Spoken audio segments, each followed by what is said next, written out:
Welcome to Infinity Kingdom.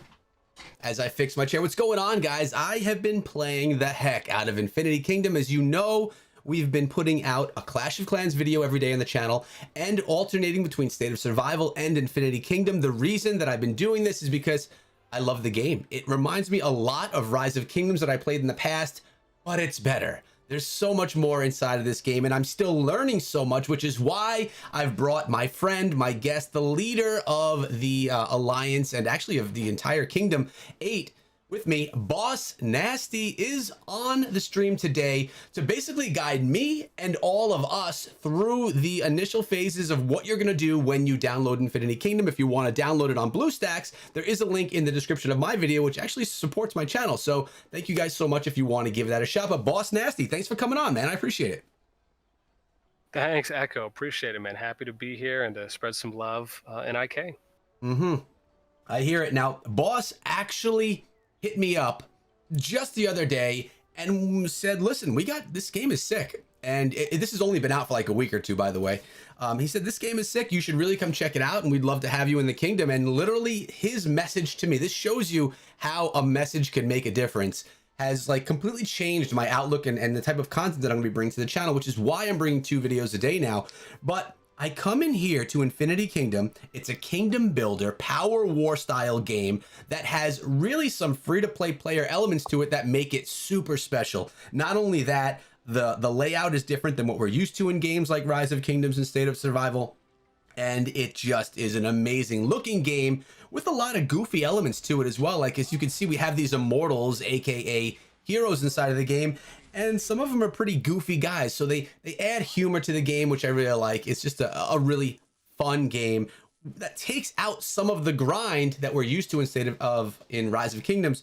So I want to say what's up to everyone that's in the chat. It's Silo, who's editing some of my videos. Clashing Duke is here. Scrappy Academy. We got Illis. We got Jalen in the house. Thank you guys for all coming through. I appreciate it. This stream is probably going to be a video on my channel afterward, just so everyone knows. But all right, man. So let me fill you in where I'm at, boss, and you can kind of guide me. All right. I'm up to a castle level 13. We're now going to level 14, and I've been doing some of the min-maxing that you've been talking about. If you guys don't know what min-maxing is, I'm basically doing the minimal amount that I need to do to get my castle to the next level, and I'm just trying to get my castle as high as I can to unlock the most stuff. And then while it's upgrading, I kind of catch other things up.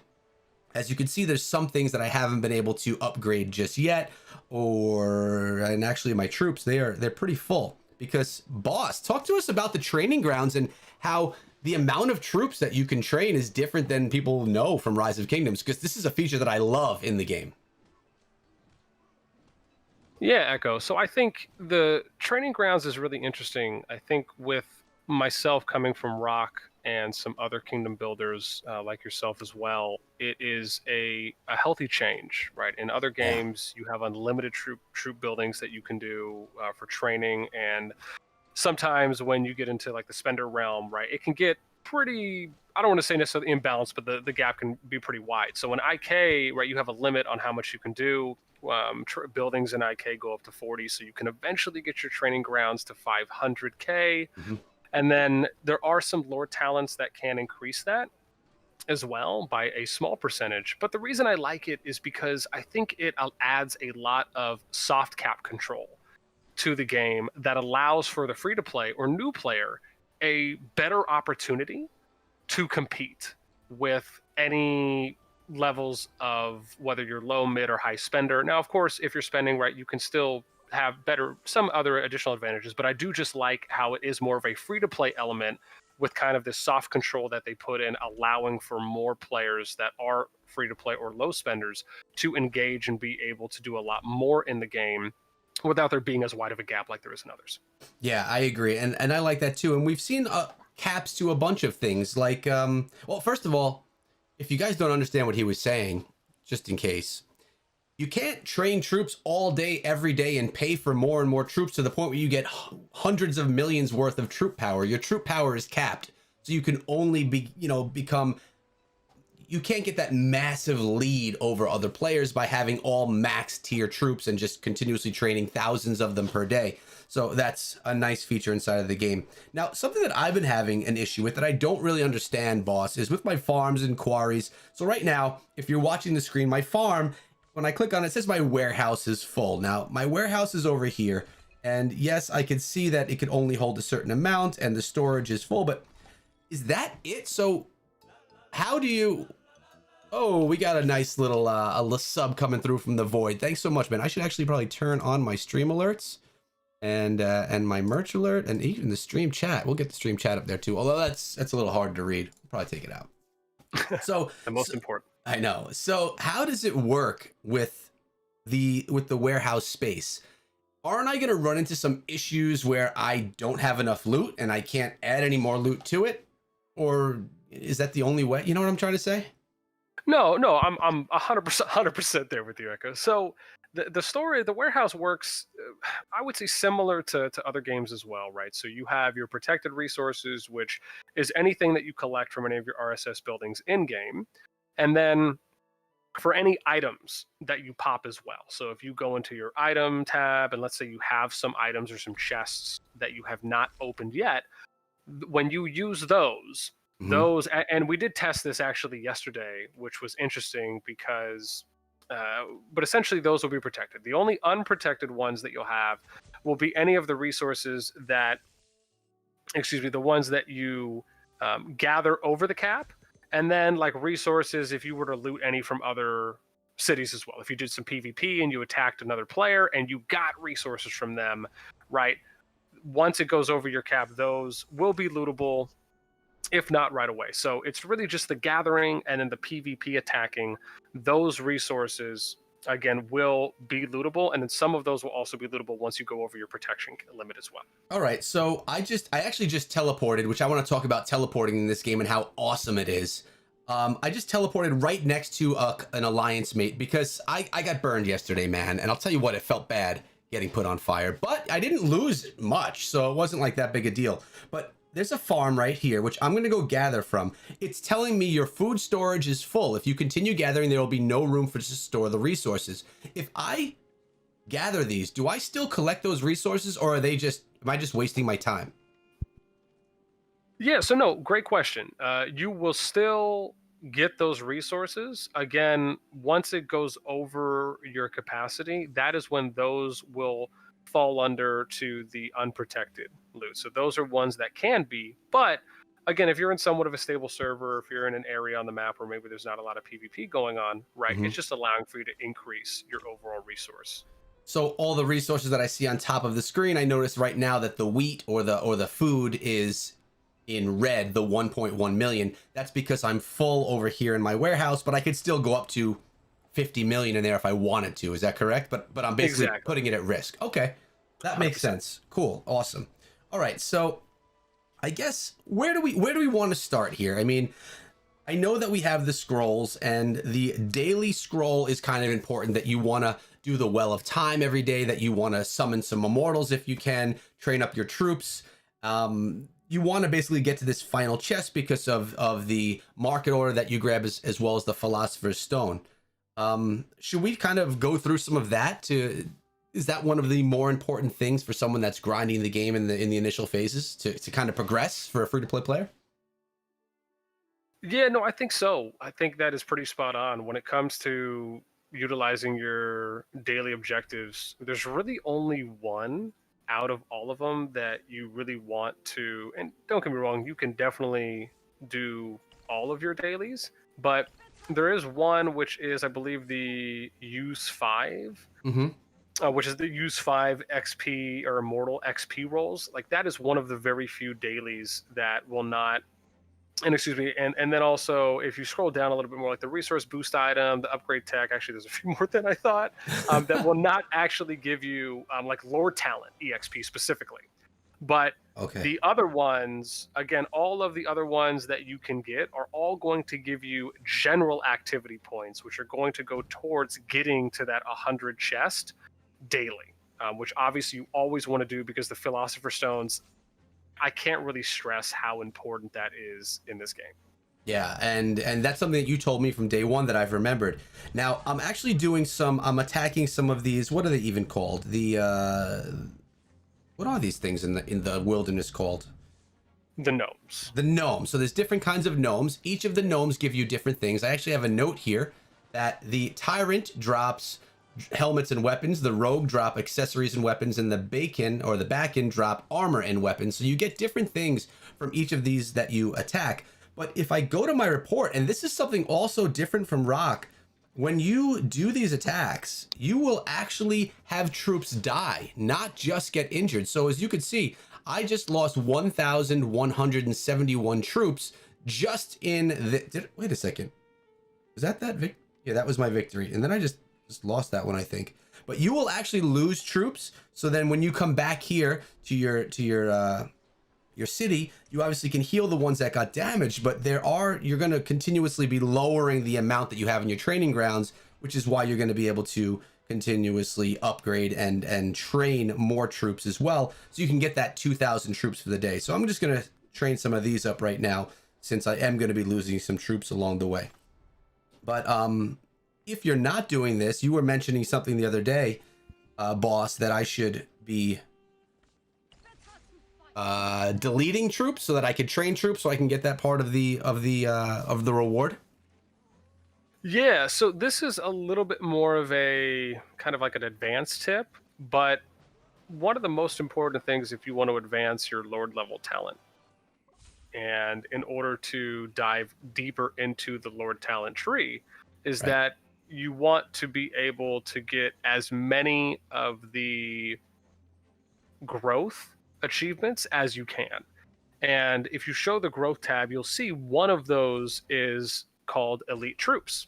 And in that tab basically just means it just gives you additional rewards for training troops. I don't even. Oh, here we go. Yes, yes, yes. I got you. All right. So I am getting rewards here as well for the different types of gnomes that I'm going after also. Yeah, no, exactly. So you'll get, the great thing is you get additional, and that's the cool thing I really like about IK. There's just a lot of rewards in a multitude of areas that allow for any free-to-play player a chance to really progress well. But that is one way you can do it. So you would essentially go into your city, right? You would click on a building, and then after you click on a building, right, there will be a little icon that's in the top right corner and actually allows for you to delete or to remove troops, right, or to dismiss them, if you will. And then you can essentially manipulate it to where you can dismiss 20, 30, 40K, however many you want, and it allows for you to keep training, so you can always work towards getting that growth achievement that will then factor into adding more Lord talent points, so you can help get to higher Lord talent levels faster. Gotcha. Now I'm out here attacking gnomes, and I remember you have to refill every time because you do lose troops. So you want to refill your troops before you go on the attack. But I see all of these Lord talents that I could choose from. Are these things that I should be using?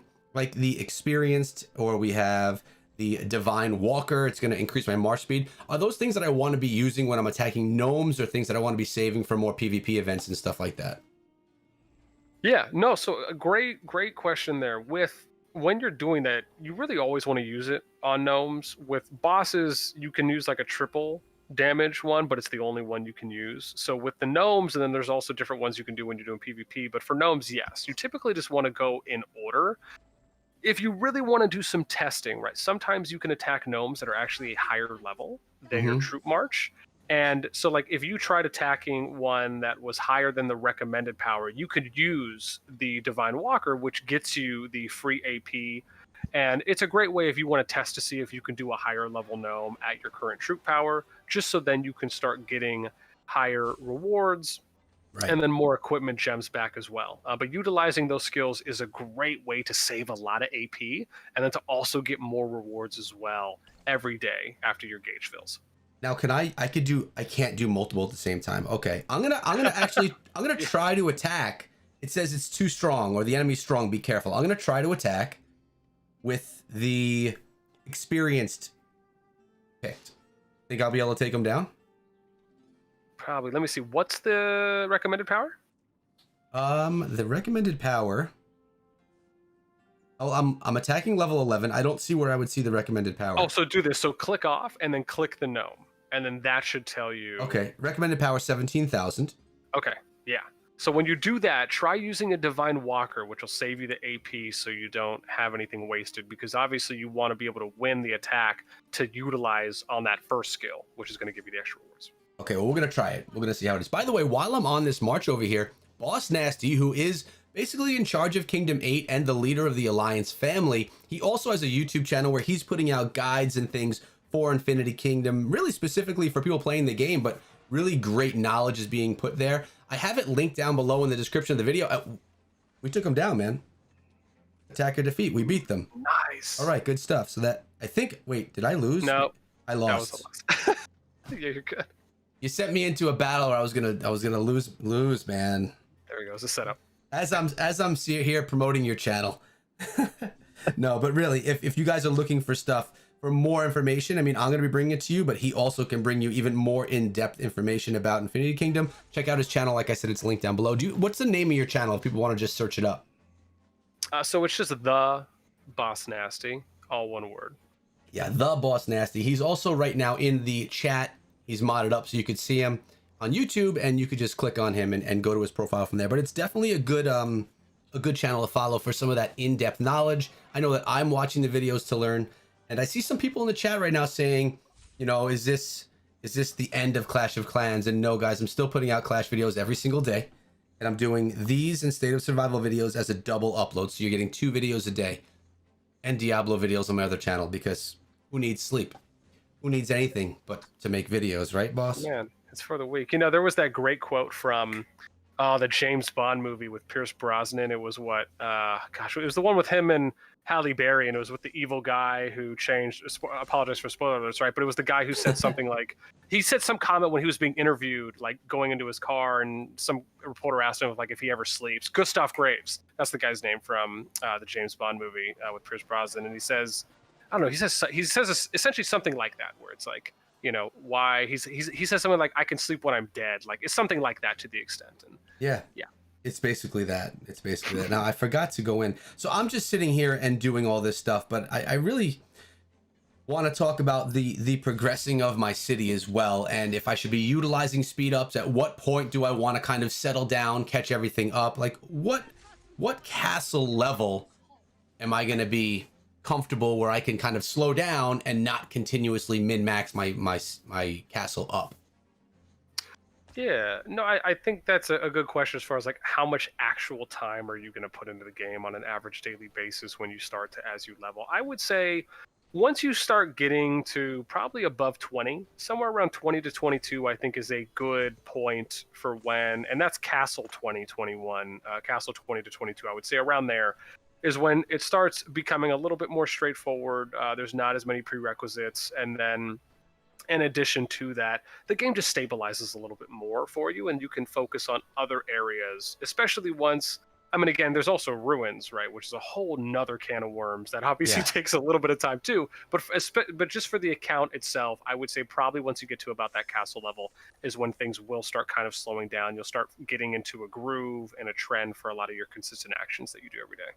Cool. Well, that's good to know. I still have a little ways to go before I get there. But something really cool that I also love about Infinity Kingdom is once you get your castle up, you begin working on your barracks. And every time that you upgrade your barracks another 10, so you can get to a total of 40 levels of barracks, or is it's 40, right?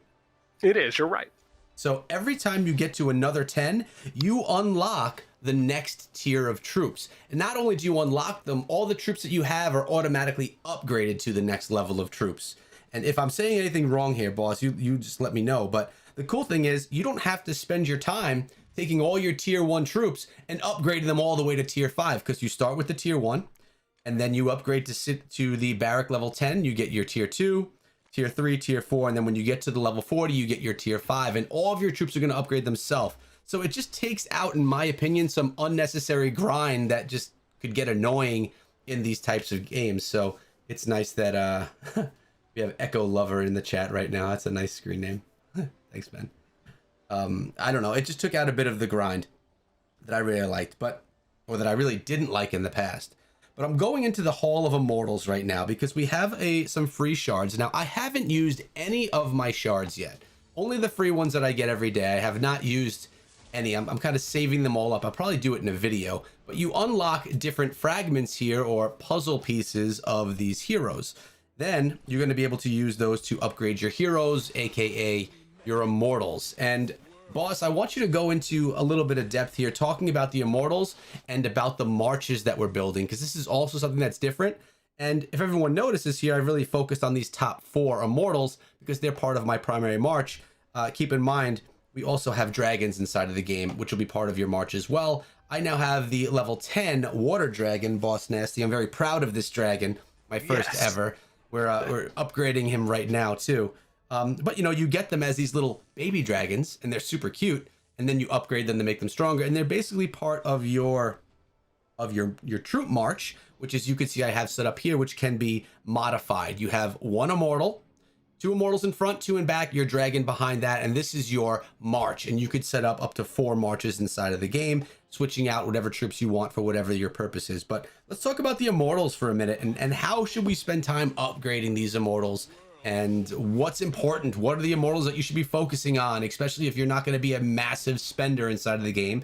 And the last question, so this is going to be a pretty in-depth talk, how do you get more? How do I get more of the Merlins or more of the Lancelots and stuff like that? Yes. No. Always love being put on the spot with multiple points to hit on, Yeah, which is everything. fine. So let me start with the kind of foundational piece for march compositions. So in this game, and again, a lot of comparisons I know I'll probably make to Rock, just because I think that they're a little bit easier when showing off some of the unique things.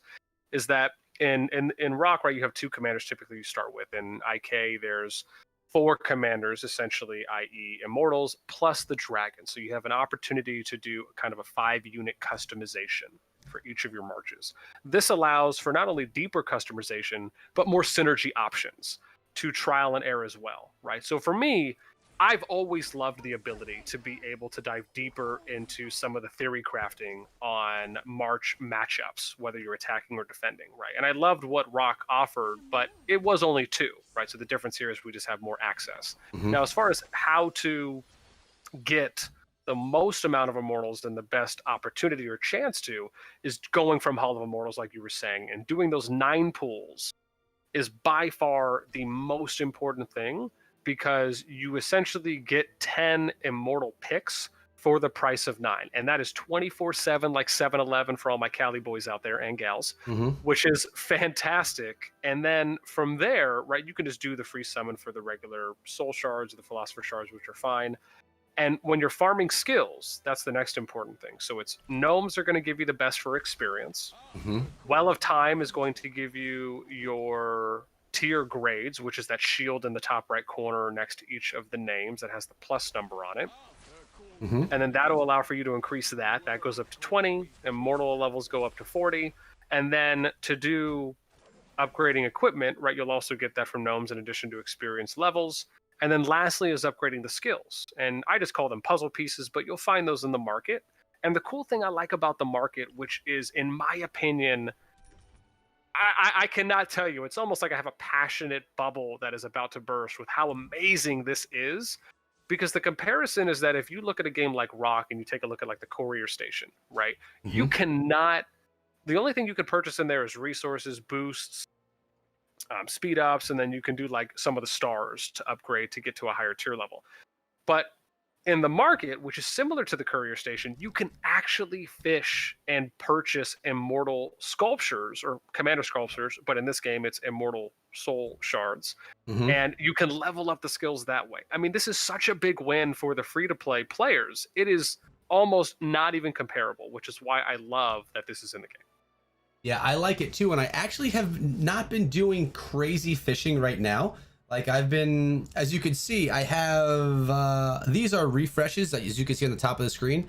I have 125 refreshes available. Plus your refreshes are always rejuvenated throughout the day. So you get 5. And as you can see right now, I could use 1. That's not even using one of my scrolls. And I mean, I'm only purchasing heroes that I'm already upgrading. So I don't even remember all their names, but like none of these heroes am I purchasing. I will, and by the way, I only typically will purchase with these purple things. I don't even know what they're called yet. Yeah, we just call them purple gems, just to Purple keep it gems. simple. Purple gems. So I've been upgrading and buying. You know what happened to me the other day? As the game was moving into date, like the next day, you know how the game has its time and then it's the next day, all your rewards and everything get replenished. Mm-hmm. I was clicking to buy a Merlin, a 10 Merlin thing in the shop, and it switched the next day and I missed it. It was like I hit. Yeah. How bad of luck? Like I've only gotten one since then, but I've been buying Merlins, I've been buying Brins, I've been buying Lancelot and Helen of Troy, and I've been keeping a close eye out for Harold the Third. Will he ever come to that shop or no? Harold, he will. And you Harold, told me Harold he's a good one, right? He is, yeah. Especially for I think the water comps, which is really just the easiest one to start out with. A lot of reasons is just because even if you spend $1 in the game, let's say, right, Mhm. which obviously we recommend people, if you do plan to spend anything, right, it's always good to get the $5 Head Start bundle because that just unlocks an additional permanent building queue. Yeah. And then if you add on a contract builder to that, you can actually have 3 queues going, right? Right. And Rock, you could only ever have 2. So I love the fact that they give you the opportunity to do that. And even if you still want to play free to play and you only ever want to spend $5, it is absolutely worth it just to get that. But in addition, it's just nice because being able to farm all of your immortal shards the way that you want to is just it's great. It's such a big feature in the game. It's almost hard to kind of quantify when you're comparing to others. But yeah, no, Harold is definitely a great one, and it's great when you have opportunities to get them for purple gems, so you don't have to use your green if you don't want to. Yeah, and I'm gonna keep an eye out for that for sure. I've definitely been like protecting my green gems. I think I only used them once, and it was on accident when I saw someone available. But so we talked about the dragons a little bit, and in speaking of the dragons, I have in my treasury one of my chests is about to be opened. So we talked about heroes a little bit, and basically a dragon is another hero. It's just your backside hero, which doesn't have a rally behind it. But do you want to kind of, are any dragons better than the other? Does it depend on the march that you're using? I mean, obviously I have my march, which is all water march, going with the Glindwire water dragon. What do you have to add? What can we tell people about these dragons? Or do we really just want to treat them like another commander inside of the game or another immortal inside of the game? Yeah, I think the system with the dragons is actually a little bit easier to use than most may think. I mean, outside of you just needing gold and a good amount of gold to eventually get them to level 40, and then you just have to attack enough gnome bosses to get those dragon chests specifically that you are unlocking in the treasury. And those dragon shards are essentially what you'll use to upgrade at those 5-level interval tiers that you were just showing. And then also if you want to upgrade skills for your dragons as well, as each dragon has 3 preset skills. And then it's just a matter of choosing which ones you really want to focus and upgrade. Most so far just invest into the first skill, and then they'll kind of flex out the second or third skill depending on what the dragon type is. But outside of that, it's pretty straightforward as far as leveling it up. I do agree as well with, we always tell people that it's good to focus on one element type at a time. And that's mainly because there's just not enough epics that are unlocked when you're first starting to really do what some of the advanced players like to do when it comes to doing the trial and error, doing different composition testings, right? If you want to go for like an AoE, a high damage, a little kind of defense absorption comp, there are things you can do. And I hope I didn't blow anyone away with that. As again, it is a little bit more late game, but ideally it is pretty straightforward to use, which is nice. Now, I just opened up my dragon chest, which was unlocking for 3 hours. I got myself some dragon soul crystals. Those are for upgrading, correct? Yes. And I got some speed ups and all that stuff too. So I'm going to actually start opening my water dragon chest, which is going to be good for me because that's the dragon that I'm actually upgrading. 6 hours for that. I could purify it now, but I'm not going to. I'm a patient person.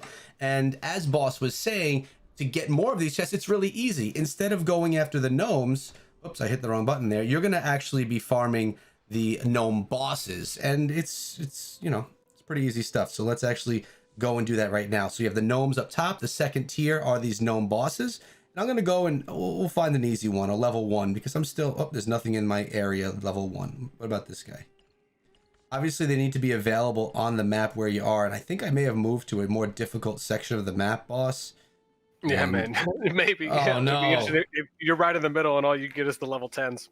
Stop! No way! I don't know. You gotta zoom out so we can Let's see where it. I am.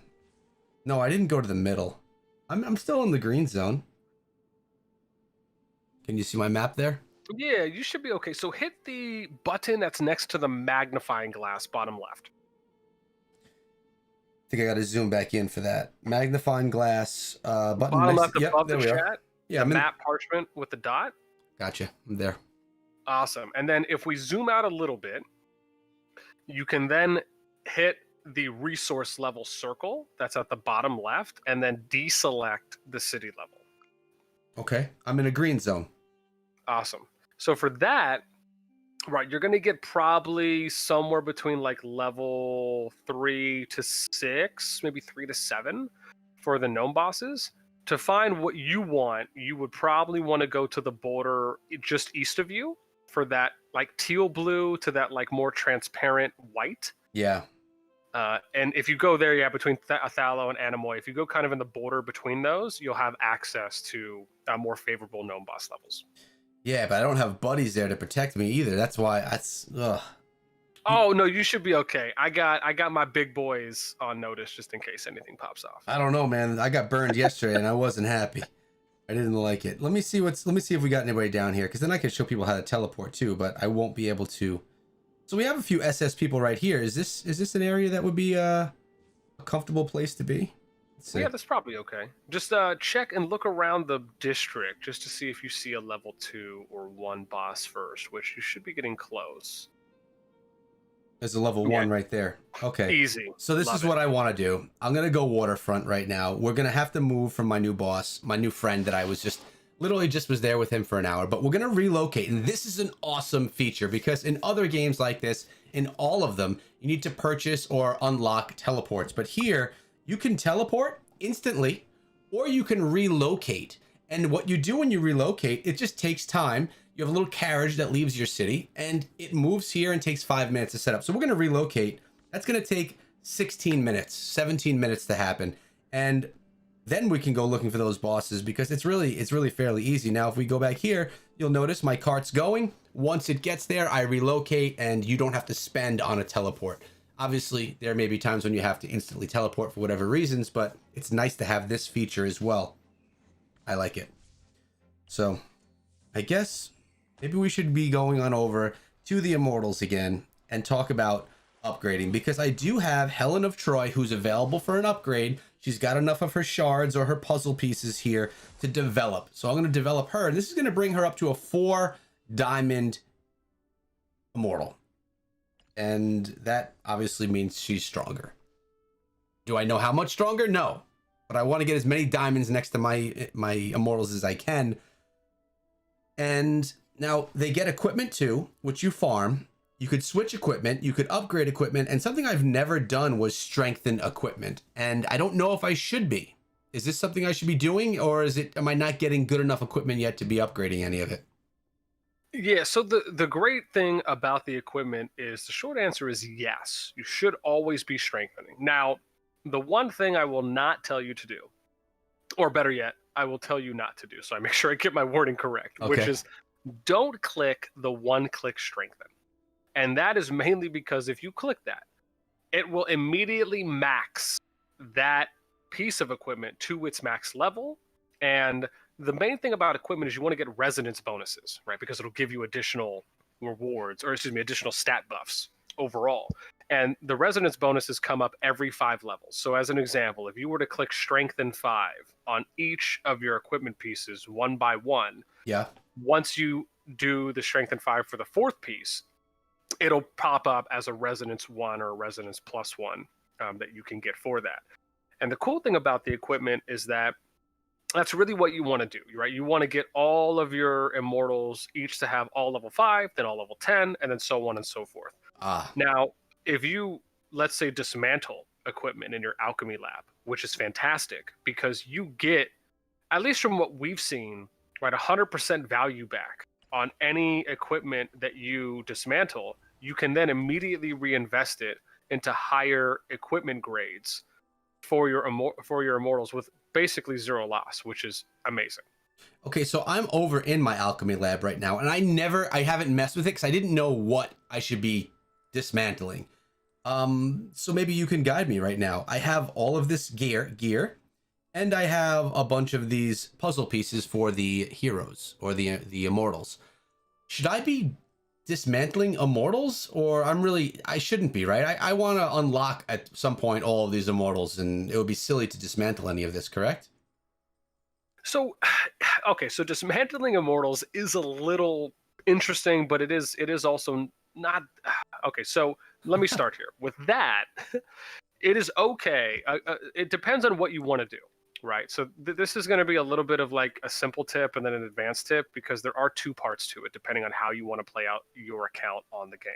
Okay. So if you're free to play, then honestly, you could lean either way. It depends on how you want to min-max. So the way that the market works is that the more heroes for mainly epics and then some of the purples and the elites will unlock and show up in the market once you unlock the immortal in the game. So this allows you an opportunity to manipulate how often or how frequent an immortal shows up. So like, let's say as an example that you really want to work on a water team. And like you said, you really want to get some Herald immortal shards to skill him up.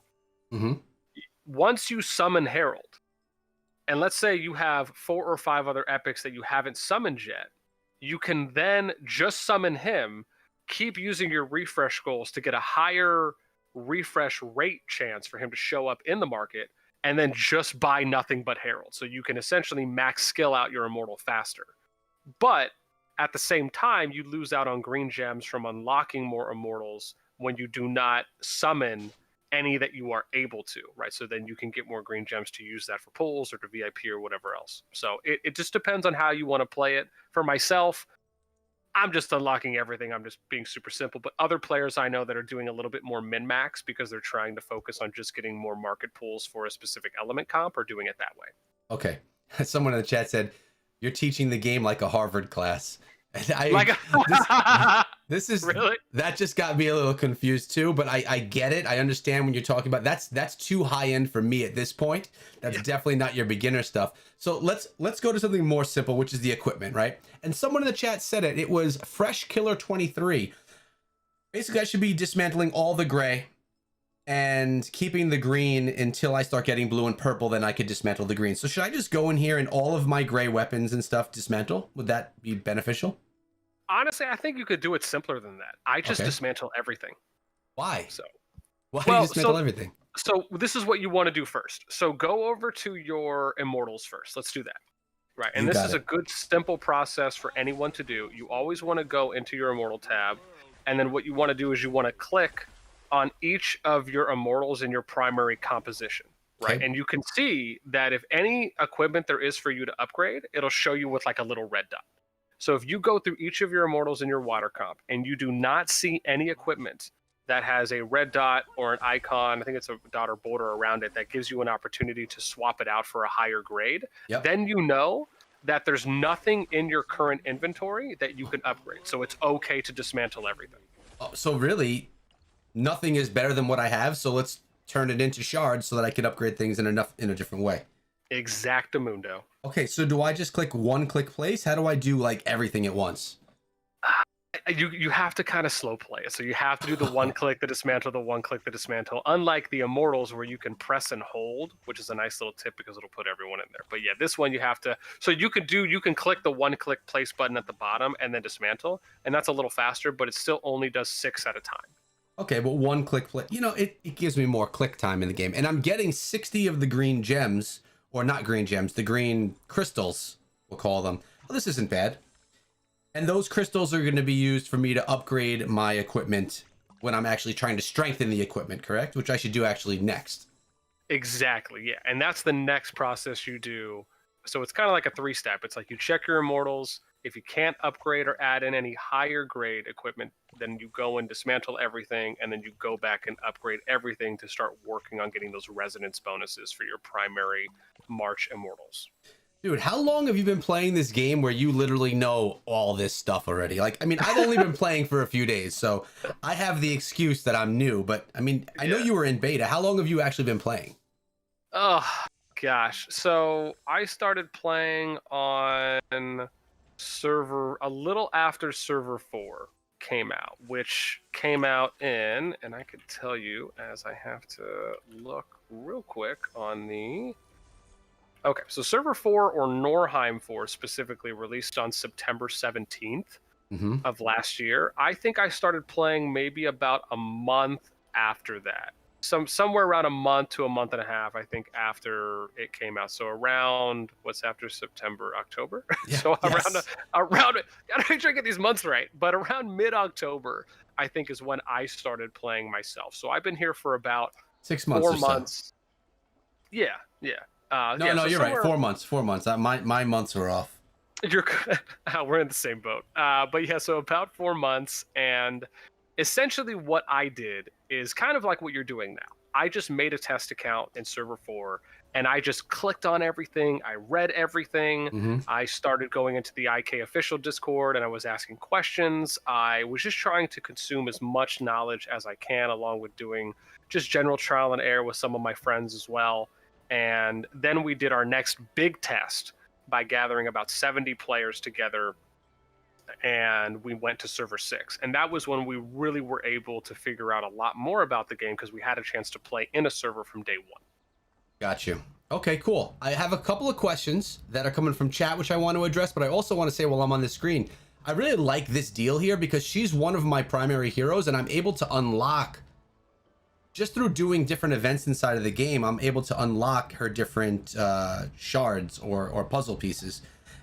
I don't think I'm going to be able to get to 150. This ends in a day and a half, and I've been really doing a lot of them, but I haven't done enough to get all of them.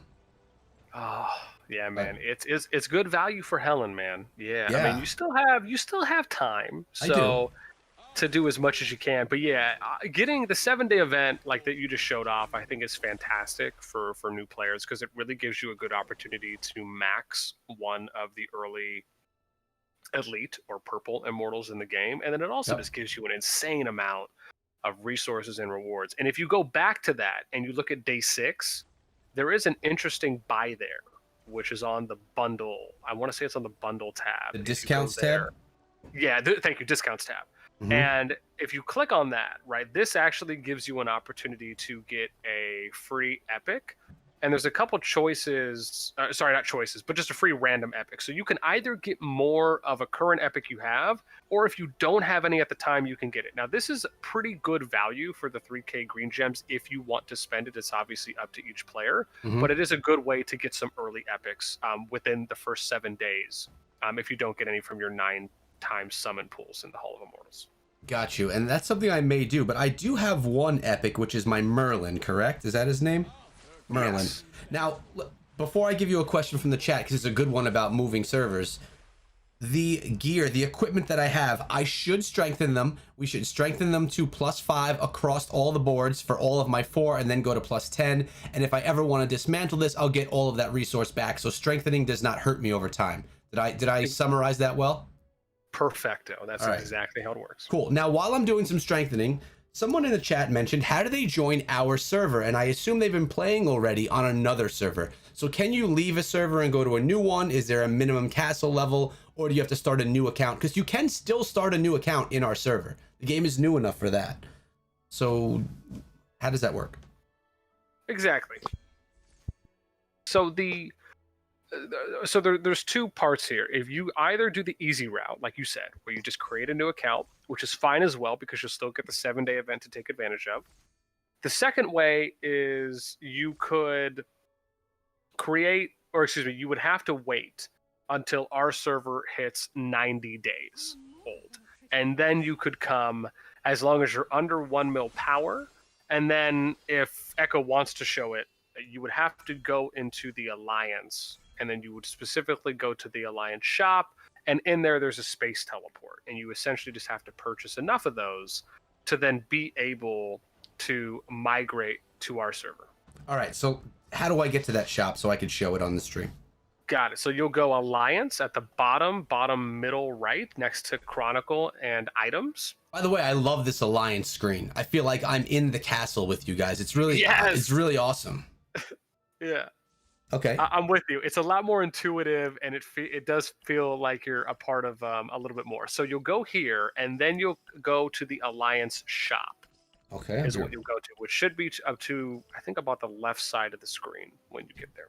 I was just busy donating to the alliance here, but yes, Oh, we're gonna go to the shop. Oh, we could buy things here too. I didn't even know this. Yes. So the shop is great, and if you scroll all the way down, which I believe it pops at Alliance level 10, and that'll be where you'll see the space teleport. Right now, each of these costs 20k of your Alliance coin, and you need, I think from the last image I saw, and I do think it is a little high, give or take, but I think you need 20 of these essentially, which is about 400k. That's a credits. lot. That's a lot. Yeah. It is. That was the last update I saw, and I don't know if they're going to change that at all. I think they're just going to wait. I think they're mainly factoring it based on how long players have been in the older kingdoms, because essentially you have the 1 mil power for your overall lord power, which is the power cap. So you have to be under that, and then the server has to be 90 days old for you to migrate to. So I guess you'll have to play out on how many coins you can get per day, which the great thing about it, I think from what we tested, is that unlike a game like, for example, Rock, if I can make a quick point here, is that in Rock, you can gather, right, you can get 20k, dear Lord, I think it's 20k Alliance credits per day that you can accumulate, if that's accurate. If it's not, someone can correct me. But there's a hard cap in how many Alliance credits you can get a day in Rock. In IK, there is not. So you can construct a city, which is a different topic, but essentially you can do something like that or another, and there's no limit on how many Alliance credits you can get per day, which is great, but there is a cap on the rate per hour which you do. Okay, cool. I get it. And now, since we're in the shop, are there any, should I be picking up Frederick, or is he not something that I should be grabbing?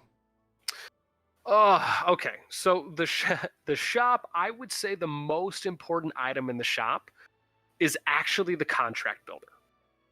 And that is mainly so you can increase the amount of building queues. Like we were saying earlier, again, with combining with the Head Start bundle, you can have 3 queues going daily. Like even for myself and others, we've had 3 building queues going every day since day 1 of the server. And I think we're at 26 or 27 days now. So it just allows for you to progress faster. And I really think that's where the best value is right now. Okay. Until they add in other things later that might make other purchases more worth it. But if you already are just flowing an Alliance credit bacon cheddar, then you're more than welcome to dive into like an epic Immortal, or maybe something like a territorial teleport, or maybe some of the higher end speed ups. But contract builder is probably the most important early on. All right. And I accumulate enough Alliance credits to buy this every single day, right?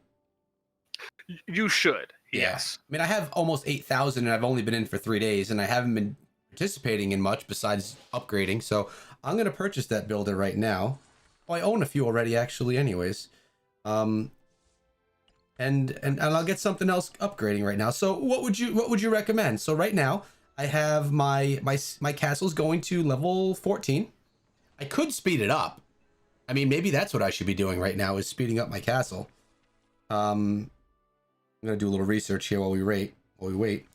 Should I waste speed ups on castle upgrades, or would that not be considered wasting? Would that be a good move? So I would say overall, yes. I think it's okay to use speed ups, trying to get your castle upgraded as fast as you can. Now there is an event that does come up in the kingdom, and you can actually see this if you click on your purple, I think it's the purple notebook in the top right corner, right below your green gems. Yes, sir. And that one, if you go to calendar, you can then you want to hit the right arrow to tab over 1 time. And then if you scroll down a little bit, you'll see an event that's called City Expansion. The 17th. Yes, that specifically is a building and research contest, and that gives you rewards and also an overall placing for additional rewards on using building and research speedups.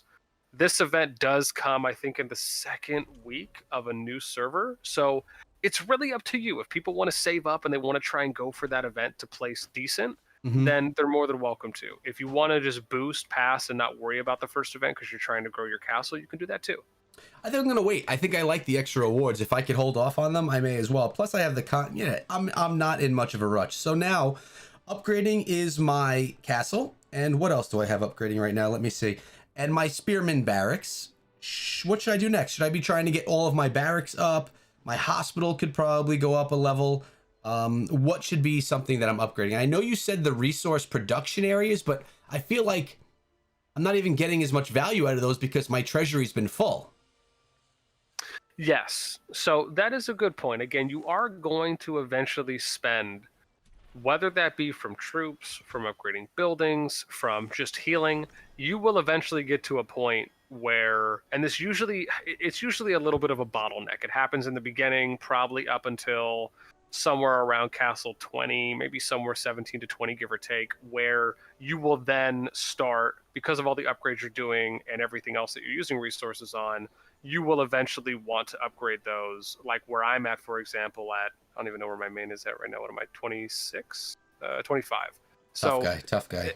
Eventually over there, even though I'm still small fish in this big pond that is server 8, but eventually you'll get to a point where you will always be able to grab resources from there. So I think you actually have one more queue that you can do, though, because I think I see 2 on your screen. What are you upgrading right now? Upgrading my spearman barracks. No, I'm sorry.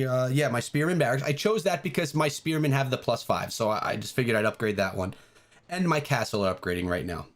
Okay, let's do this. Click on that nice little interface tab that's at the middle left of your screen with the double castles. It says 2 out of 2. Yep. Tower of Knowledge, farms, lumber mills, quarries. So, let me see here. Let me see. How about your academy? Is your academy upgraded to 13 at the moment? Dude, you think I'd leave my academy behind? I'm not that much of a noob, man. Yeah. Okay. Good job. Good job. You're doing it. You passed the test. You passed the test. Thank you. Yeah. The academy. I always get up. I always get up my training grounds. The wall. Those are the ones that I actually like to get up my dwelling as well because it produces more gold, and we know gold is important. Exactly. Yeah. I would say at this point, like what we usually recommend is you want to go in order. So like after you upgrade the castle, you do the academy immediately. So pro tip, Echo's already looking very fancy right now. And then you go dwelling, smeltery, quarry, food, or lumber mill, and then the food. And usually we go in that order based on the value of each resource. Okay. Overall. So the smeltery. And honestly, I'm going to hire my builder queue. And that's going to get upgraded. And honestly, with the amount of people we have in the Alliance and how active they are, that'll probably just be helped out and be done before we know it. See, Boss Nasty helping already. We did have another question from the same person that asked about servers. Can we talk about when you start the game, how do you get to our server? There is an option to choose your server when you first start.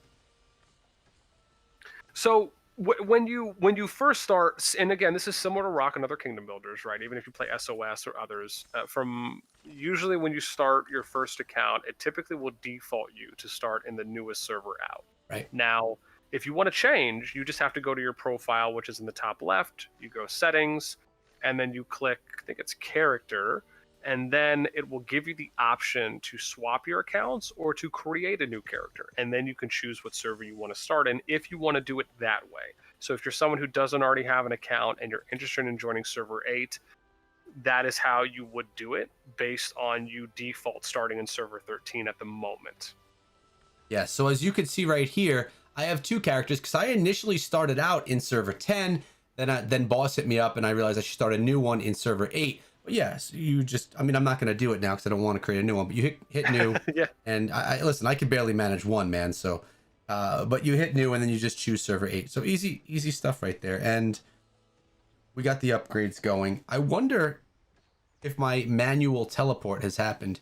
Yes, we've relocated. And that's how cool it is right there, guys. You just, for free, I relocated right next to 2 of my alliance mates. And I'm actually going to go after, I saw a level 1 somewhere around here. Well, someone else is going after it. I could have helped him, I guess. doubled up on the benefits, but let's see.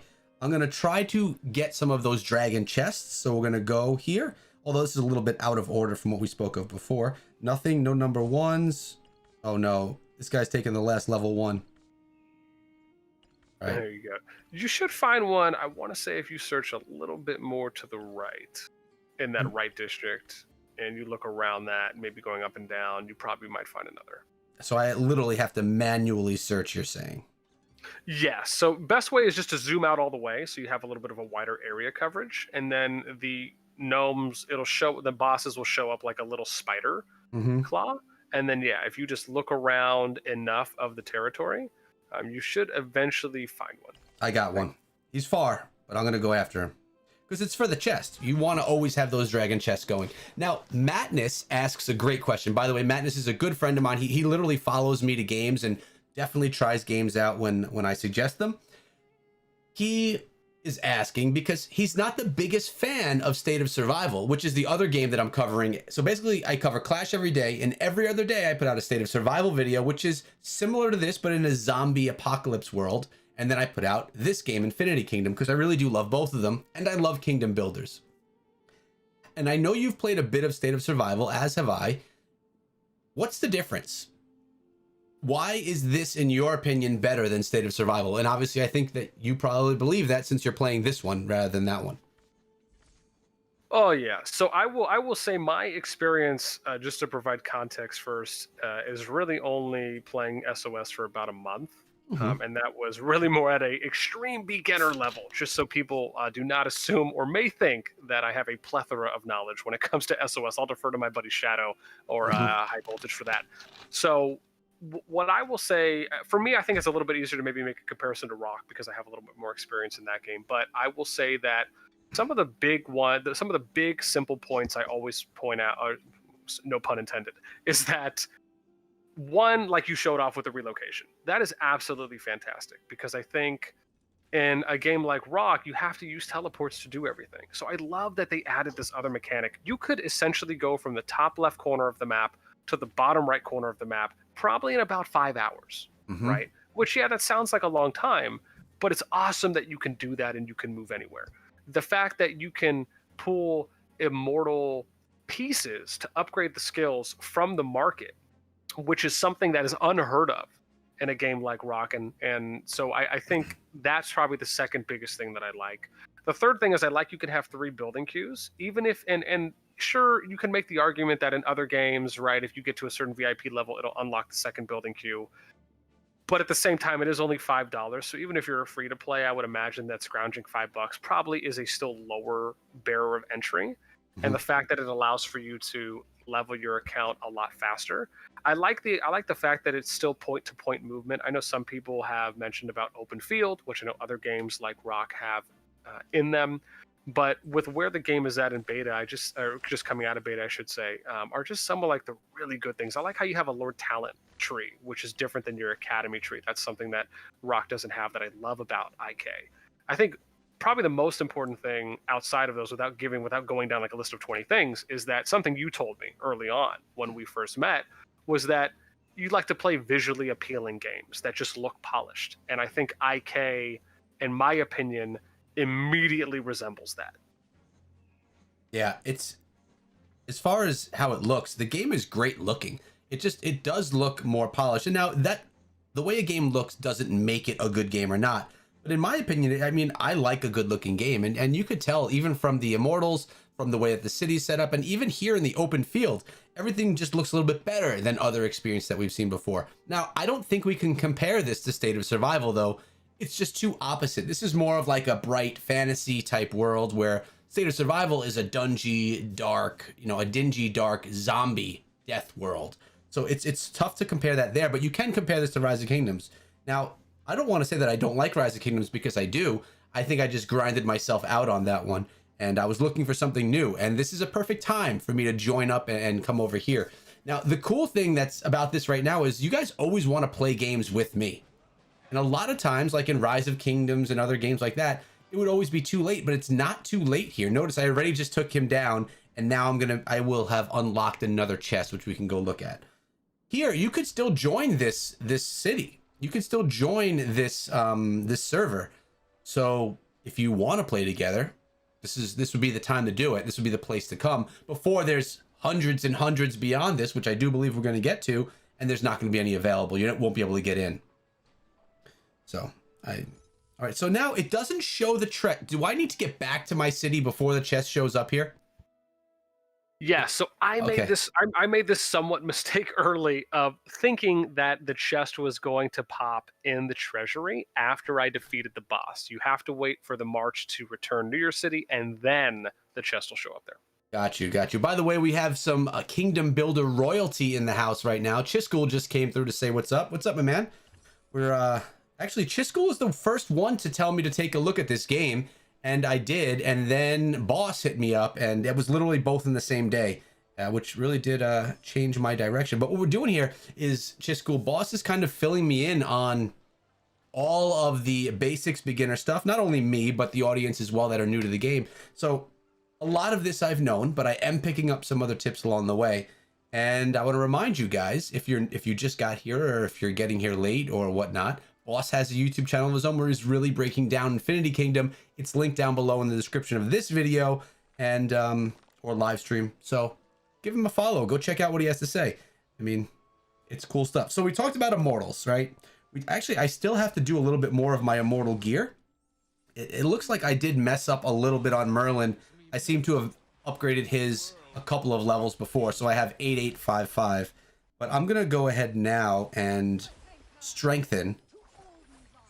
What is this? I don't even know the name of this Immortal here. Do it. That's Brynhild. Bryn.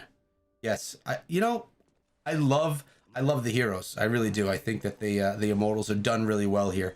The animations get me though. Like some of them have really funny animations when you unlock or when you click. This guy right here. He's so goofy, but he looks awesome too. Like they definitely added a bit of comedy to it, which I like. And my favorite one, I want him just because of his animation. Caesar, man. Oh, yes. Look at how awesome that looks. I don't know. I just think it's done well. I really like it. Yeah. It's like he's grabbing your soul and just turning it into a sword. Yeah, Chiscool just says, I'm in good hands, and I guess the audience is in good hands with you. Now, we did just unlock another day 6 supporting the Alliance. I really want to get another couple of these Helen of Troys. We probably will be able to get there. All right, so we talked about the alchemy lab. We broke that down. We talked about Immortals. We broke that down. We talked about dragons, but I have not done any skill upgrades to my dragon. So maybe we could do a little bit of that right now. I have my dragon, my water dragon, to level 10, but skill only level 1 skill has been unlocked. Level 2, level 3 have not.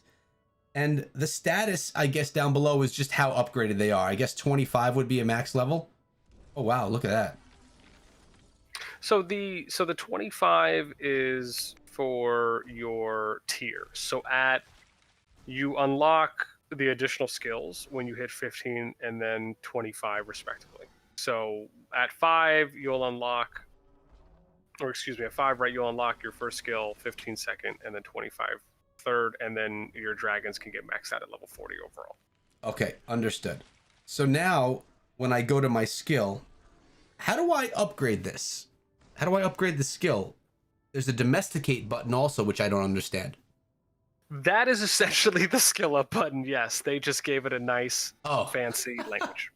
So I'm gonna domesticate my dragon. So we're gonna go here. Okay, now I need more of these crystals, and that's what I'm going to be getting from that chest, correct? That we're unlocking right now? So I think that chest may have been a different dragon. So there are 4 different types for the chests, and you can see that if you go back out on the map and you go through some of the gnome bosses.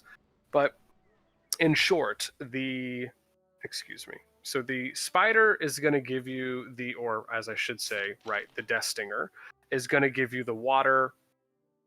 The berserkers are going to give you the lightning, and then, which I probably should have these all memorized, with the exception of wind. Lava lurker gives you fire, and then the metallic fortress is going to give you earth.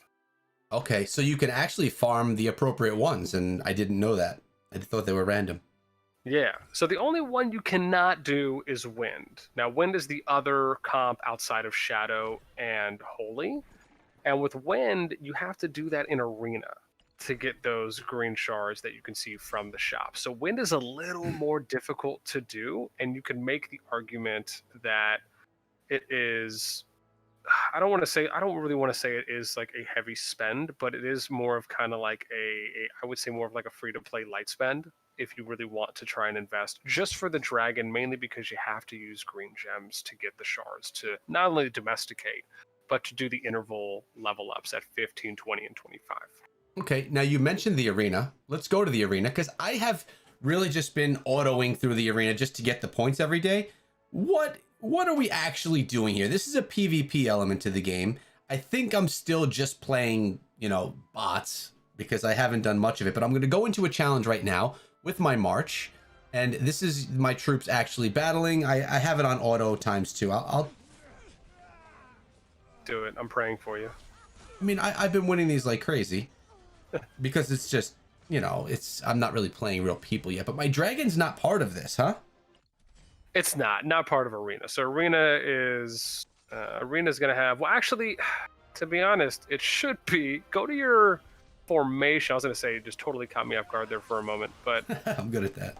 yeah, after they you do have a finish dragon. that, yeah, after you finish that, go to your, there you go, yeah. Just had to wait for it to pop. It's because you defeated on that last battle, you defeated it too quickly before the skill could pop. Wait, so boss, you said I was just too strong? Essentially, too strong. My account is too OP, is what he's saying. I kid. I mean, I think I'm actually in good position for a fairly free to play. On day 3, I've progressed fairly well. I'm happy with it. I don't think I'm going to be so free to play for long, but for now I am. And I did spend the $5, and I do it in all games, right? I did it in State of Survival. I do it in Clash of Clans. The $5 for that initial builder or that extra builder is just really worth it, especially if you're going to invest some time in. And what's $5? You get resources, and it also allowed me to unlock Merlin as well, which is cool. Exactly. No, I mean, the $5 Head Start bundle, like you said, I think is just great value for what you get from it compared to if you spent $1 and you got Merlin, which you will have permanently. But if you spend the $5, you get the permanent second build queue, which is fantastic in addition to the free epic. Right. Yeah, I agree. So this is basically just grind. Is there actually a part to this where you like try and reach leaderboards and stuff on here, or not really?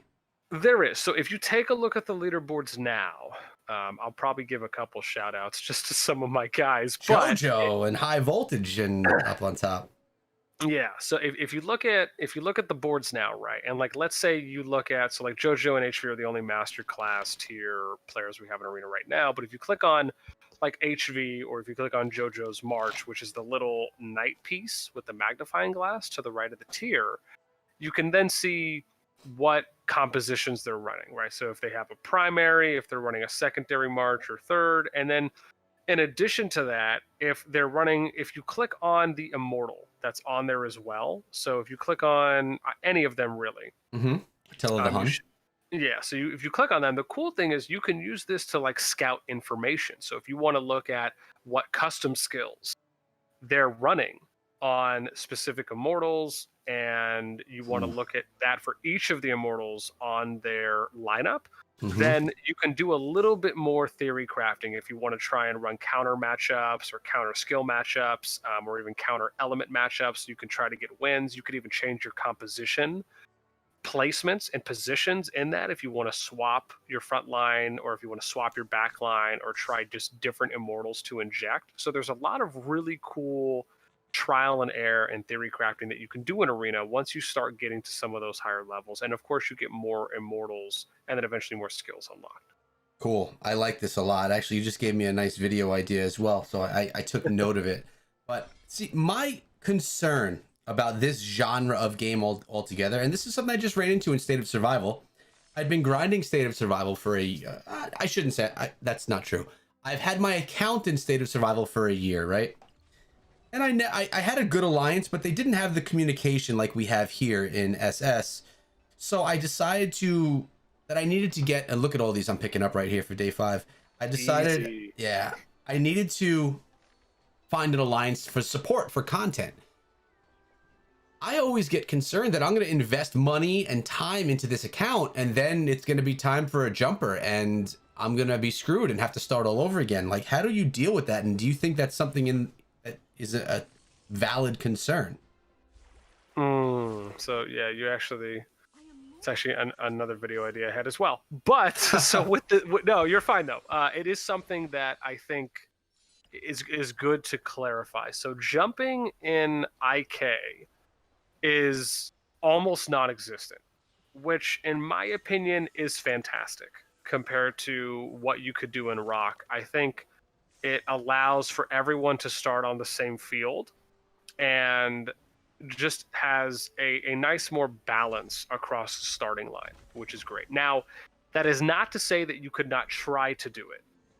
There are ways, and really probably one or two ways in particular, but the challenge is that even if you did it, you would still have to wait around 3 days, 2.5 to 3.5 days, before you could even bring your group from starting in one server to a new server.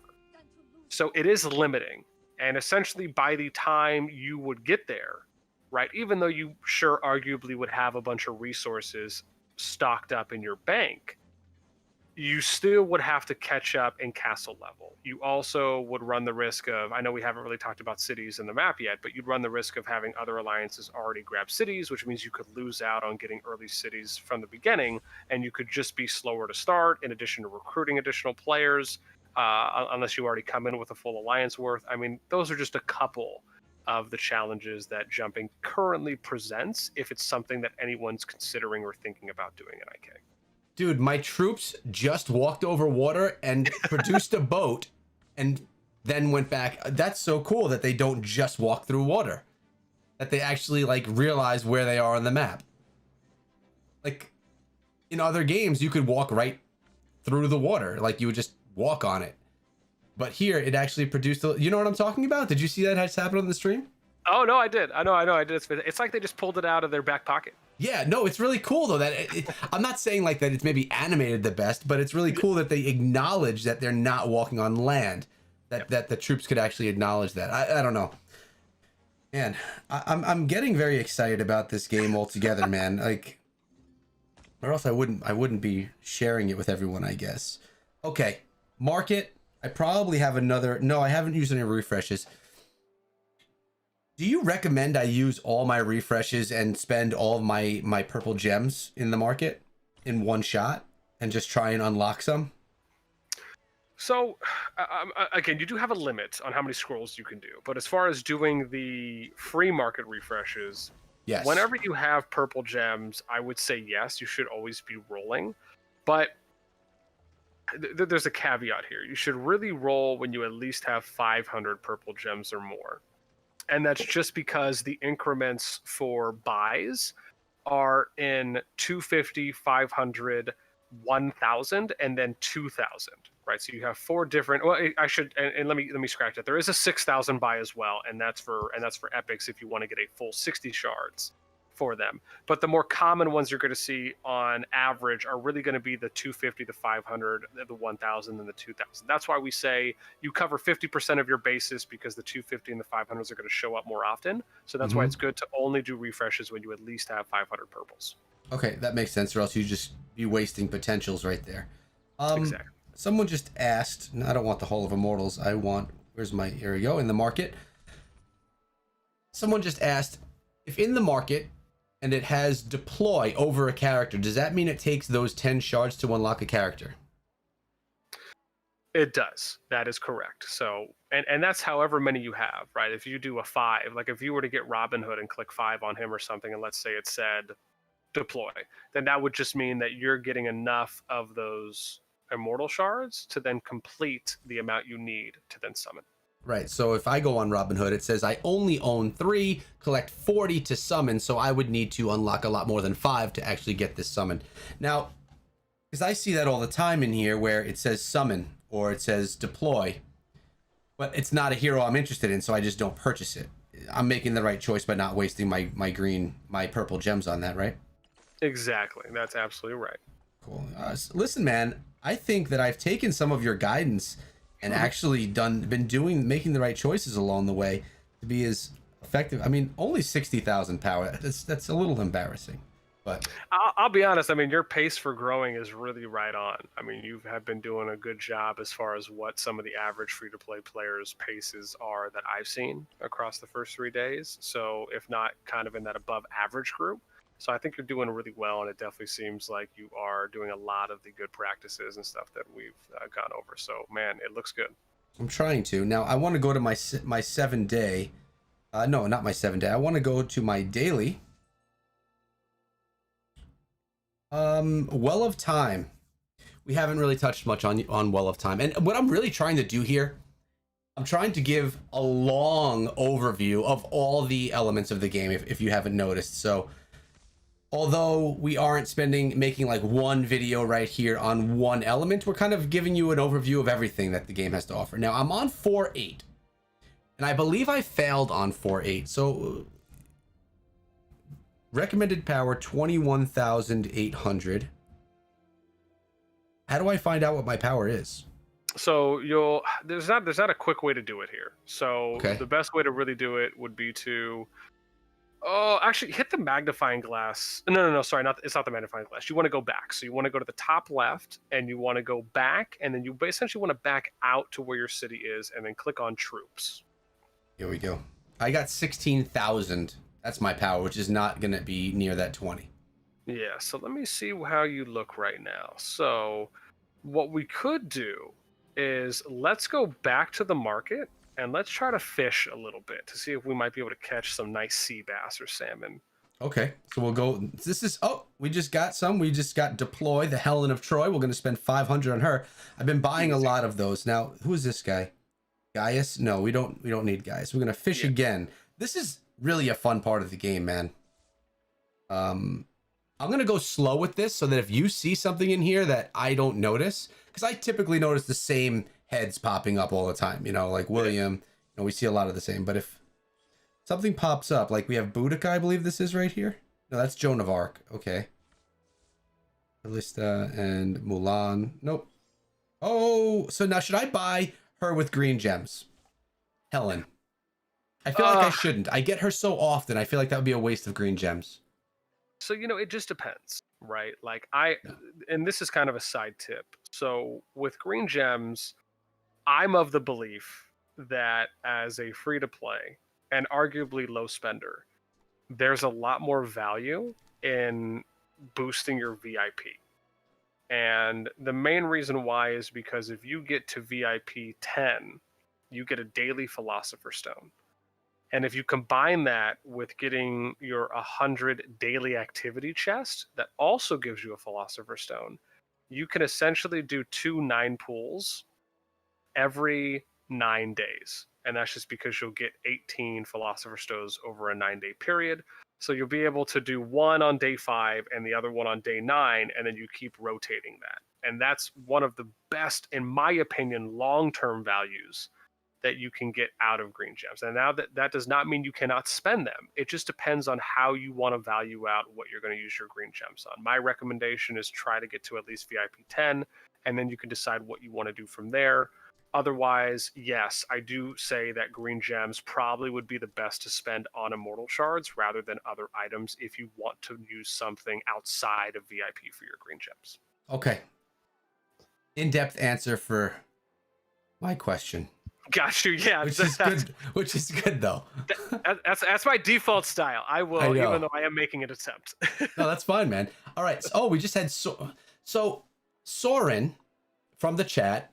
He just applied for our alliance. How does that work? Because I'm in the #1 alliance in the server, but we have other alliance families as well. How does it work for someone that's brand new coming? Like, what should someone do? And I'm gonna kind of go through the store here, the market, for a little bit.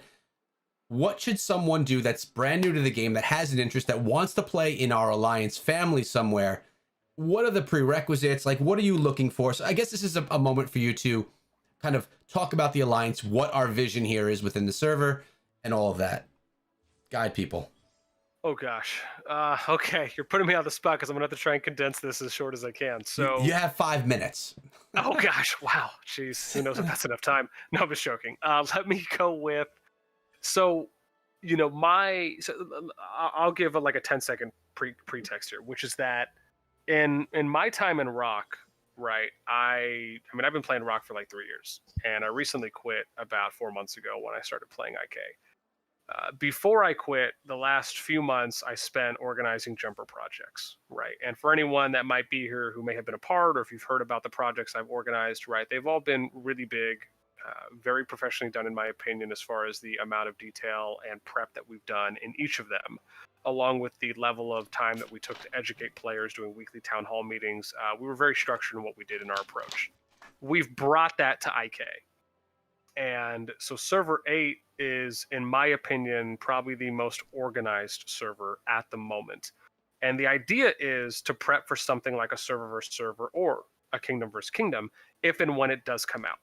There have been rumors and there have been rumblings that it is something that the devs are aware of and they've taken note of, especially with other content creators, not only Echo, but others that have started checking the game out. There's a lot of hype right now in IK, in my opinion. But not to get too far off topic, which is that if you're looking for an alliance to join, just to keep it simple, if you're just starting, you can join, like, let's say you go to any, let's just say Blue, for example, right? I would say you can join HS, which is Holy Syndicate. This is kind of like our Farm New Player Academy Alliance, where if you're just looking to get some immediate helps, you can. Otherwise, I would recommend trying to apply to any of the alliances. If it is just Blue, any that are like around rank 6 to 9, if you can get into any of those, then fantastic. If you just need an alliance to get into to get some of those early helps, you can apply to Holy Syndicate. And I would say that's the approach to take. The great way that we have our server structured is that there's plenty of opportunity to move up. So if you start in a lower ranked alliance, as you power up, you can eventually start applying to higher ranked alliances. So there's an opportunity to get more helps, more activity, and to engage more overall in the server. There's the answer that you was looking for. Got it. What was that? 3 minutes? 3.5? That was a lot quicker than I thought you were going to be. Got you. To be honest with you, I actually sat back in my chair and everything, ready to take a little break and let you take over the reins. But okay. Yeah. So should I buy this guy? Let me see. Who are we looking at? Arminius. Arminius? 2,000 purple gems, which is almost all of them that I have.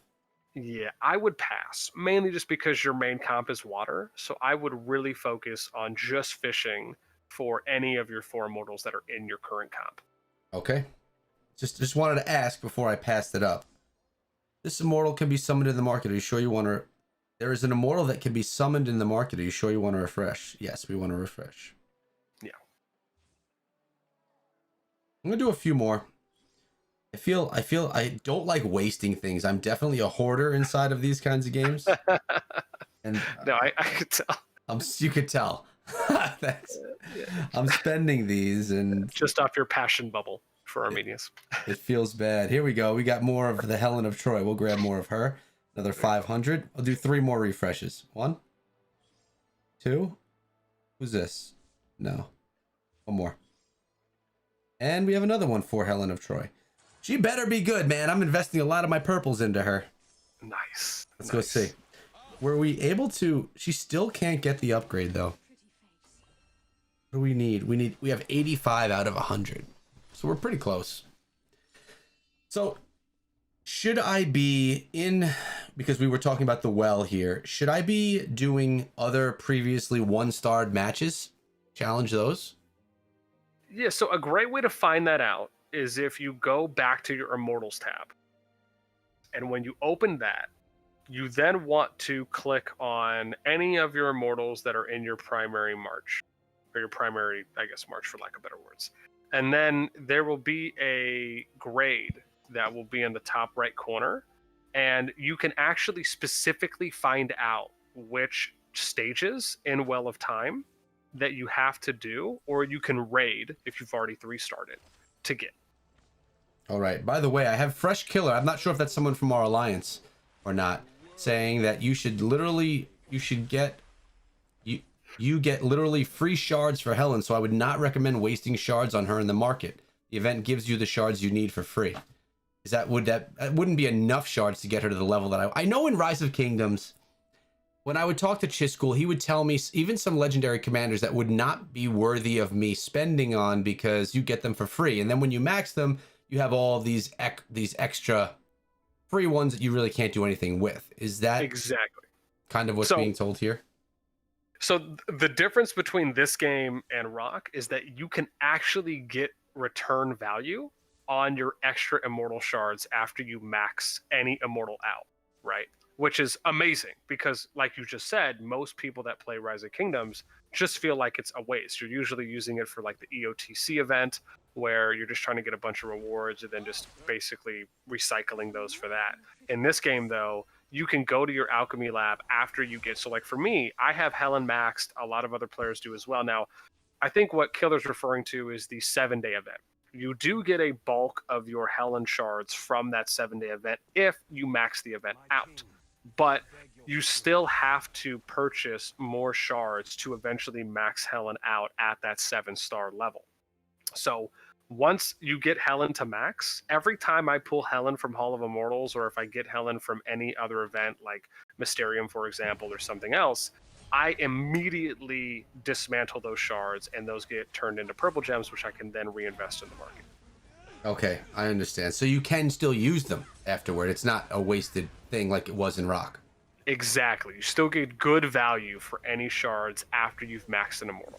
Okay, and I'm doing what I watched you talk about in your video yesterday, how you should be using your hero abilities and saving your dragon for the second part of your march, which I just did effectively. And won for 3 stars, which should be able to get me some equipment that I need for my who was it? I forget. For one of my Immortals. One of your waters. Yeah, it was Merlin I was trying to get. So here we go. Now we just unlock this. I can 1-click activate. Boom. There we go. Now I wasn't able to get anything from Merlin or one of the others because they were at 4-8. I had to pick those up at 4-8, and I'm not strong enough yet to do that. But I'm going to try this. I'm going to try this challenge, even though it seems a little hard. I'm going to give it a shot, see if I can pull it in. Now that I know the tactics. 3 stages. When do I use my hero abilities here? Stage 2? Yeah, so for 3 stages on the wall, anytime you're sieging a city, it would still apply to the second wave as well that you want to be saving for. Okay, so we got through this first wave. I'll use abilities. Should I use the dragon's heal as well? So I would recommend not using any dragon skills until the second wave, and that's just by default, unless you're facing... Well, it still is questionable, but mainly you still want to save dragon skills. The only skills you really should use if you're facing a stronger march would maybe be 1 to 2 skills from your immortals, but you always want to try and save the bulk so you can immediately use them on the second wave. Got it. And now I'm sieging the city. We got it in the second wave, no problem. City never really does too much damage to me trying to break through the wall. Usually does okay. And that's something else that's cool. You can purchase and basically build reinforcements for your city. Oh, and that's another topic that I wanted to bring up is the garrison. Oh, yeah, man. Yes. I don't understand the garrison. So I want to talk to you about garrison, and that's going to be beneficial for others to hear too. But we did just unlock that. We got ourselves the 3 stars on it, which should have given me now a Lancelot. I could activate. 1-click activate. Does that mean it actually goes and farms it for me? Oh no, I need to get more. So I could gain, we could raid. I'll raid 5 times. Now I could 1-click activate it. And once you get all 6 of these, you can then upgrade using gold to the next level. Which he is using blues, but if I go look at is she using blues also? She may, yeah, blues are where we're at for all of these guys. Oh, we could also activate one here from that same farm. Or almost. Sorry, I'm getting sidetracked myself. Nah, you're good, listen, man. I'm the guy that sees a red dot and has to address it. Like on I'm looking at Discord right now and there's all red dots.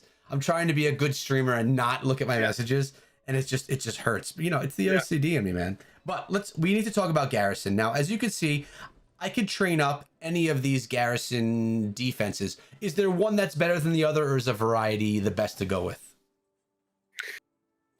So I would say a variety is really what I've been doing so far. I haven't, and this is one of the areas we really haven't tested, and I don't know anyone that really has tested this too much. It Hmm. actually is something that we have in our kind of think tank group as far as like next thing to test. Like one of the other things we were testing was like warehouse storage as far as unprotected, protected, and then other things as far as like what's lootable, doing some PvP attacks and doing some testings there. This is one of the other things we have on the docket, but so far I haven't heard anyone come to me saying, it's better to do wall spikes versus the logs. Right. So really, I think that's mainly because when you're watching the battle play out in Well of Time, you can see for yourself that if you have, oh, I'm sorry, Well of Time is as well, but if you're just doing like a standard PvP season, you watch the replay, you can see that all of the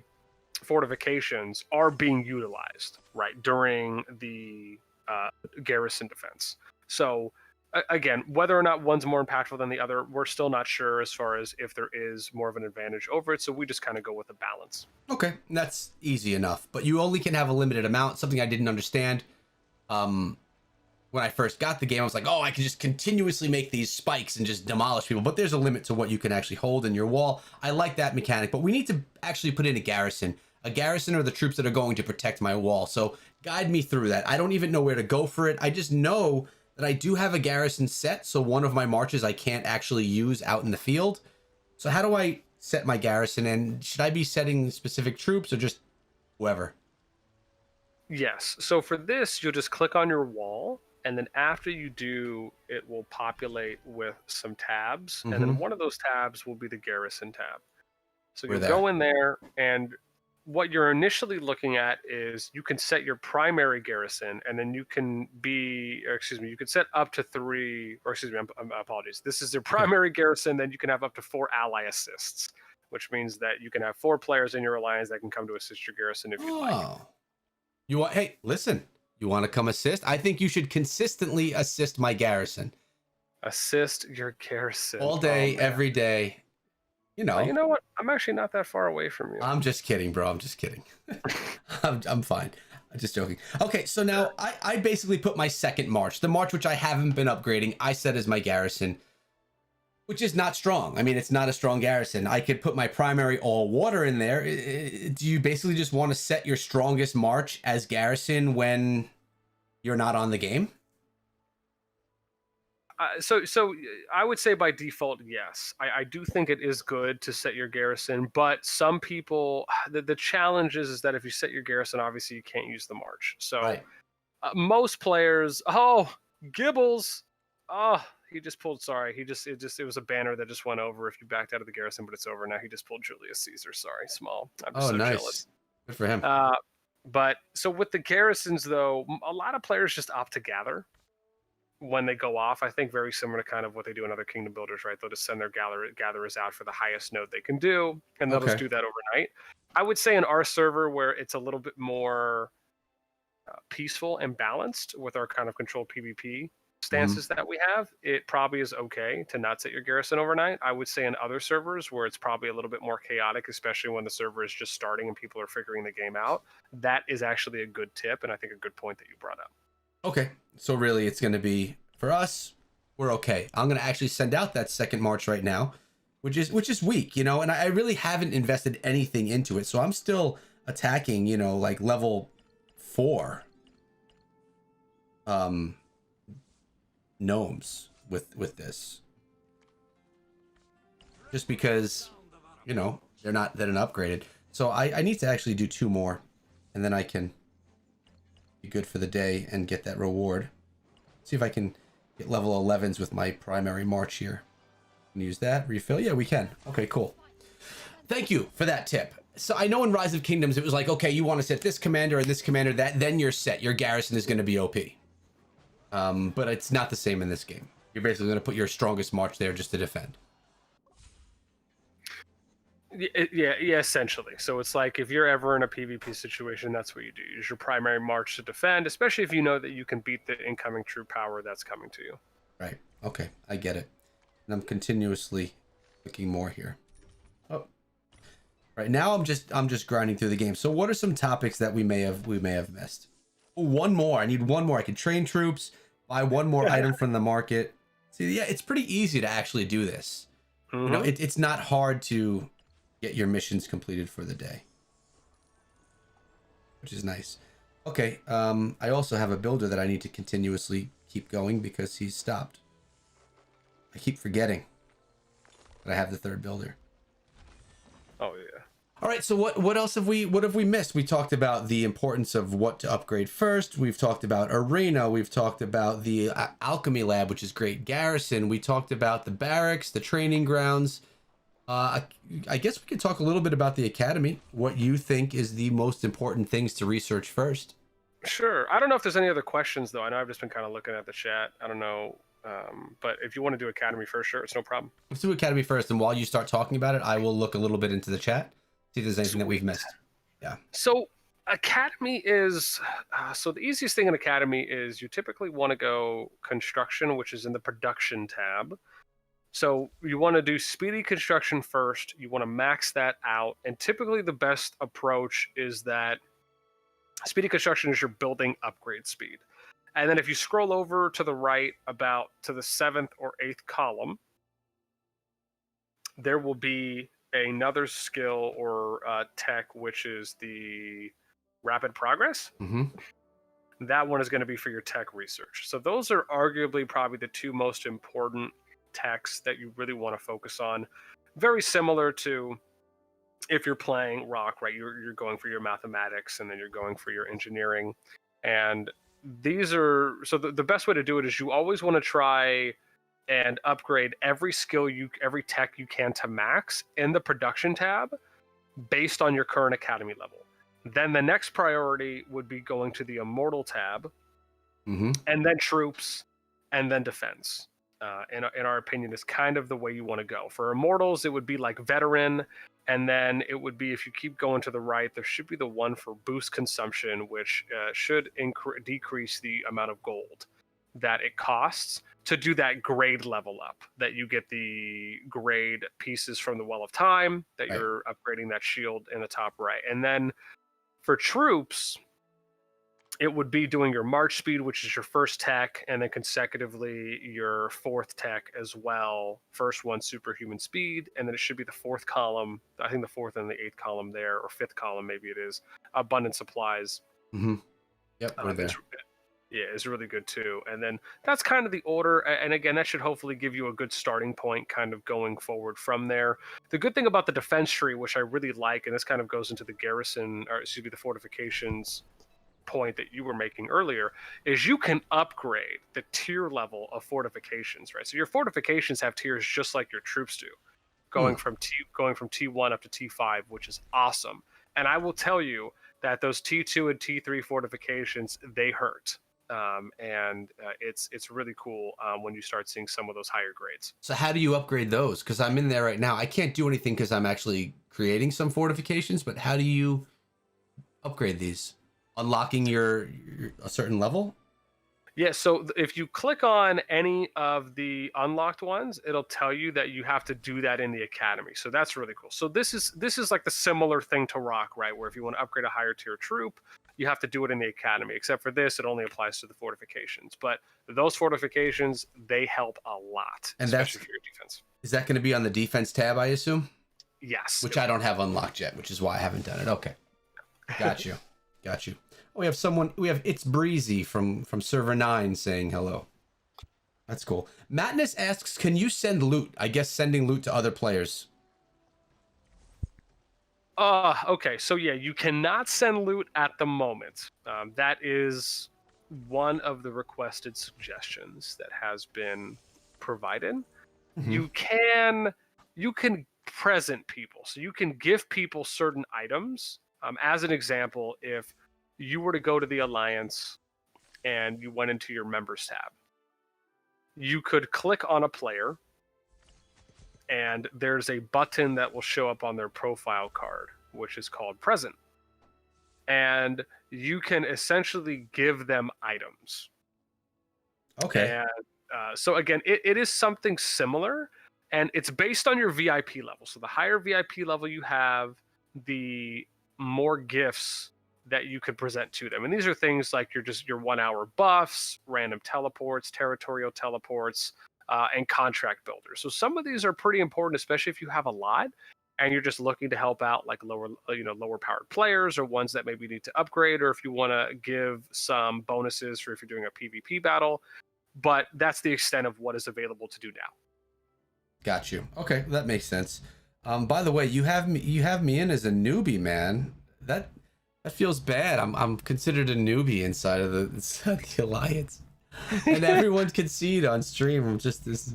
Who's Echo? He's an R1 newbie. Dude, yeah, man. Gotta hit my power min, man. That I'm so happy to give you that R2. What is the power minimum, by the way? I don't even know.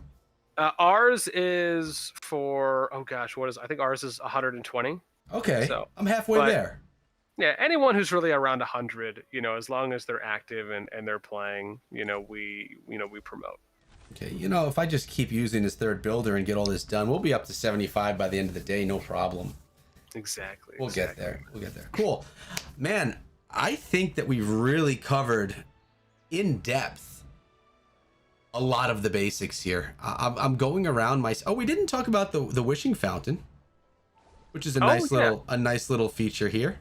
Mm-hmm. It's basically just loot. You get yourself 13 free loot choices throughout the day, which I already took. You could grab more loot for green gems, and upon unlocking them, you get yourself more loot on top of that. So basically, unless there's anything you want to add, boss, this is a way to just get yourself some extra loot in your pocket.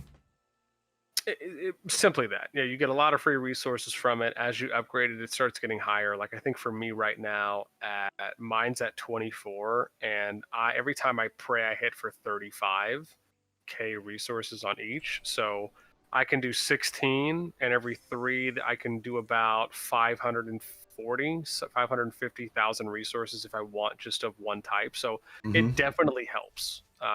As again, it's just free. Right. Cool. And who doesn't like that kind of stuff? I think I have to buy one more thing from the market here.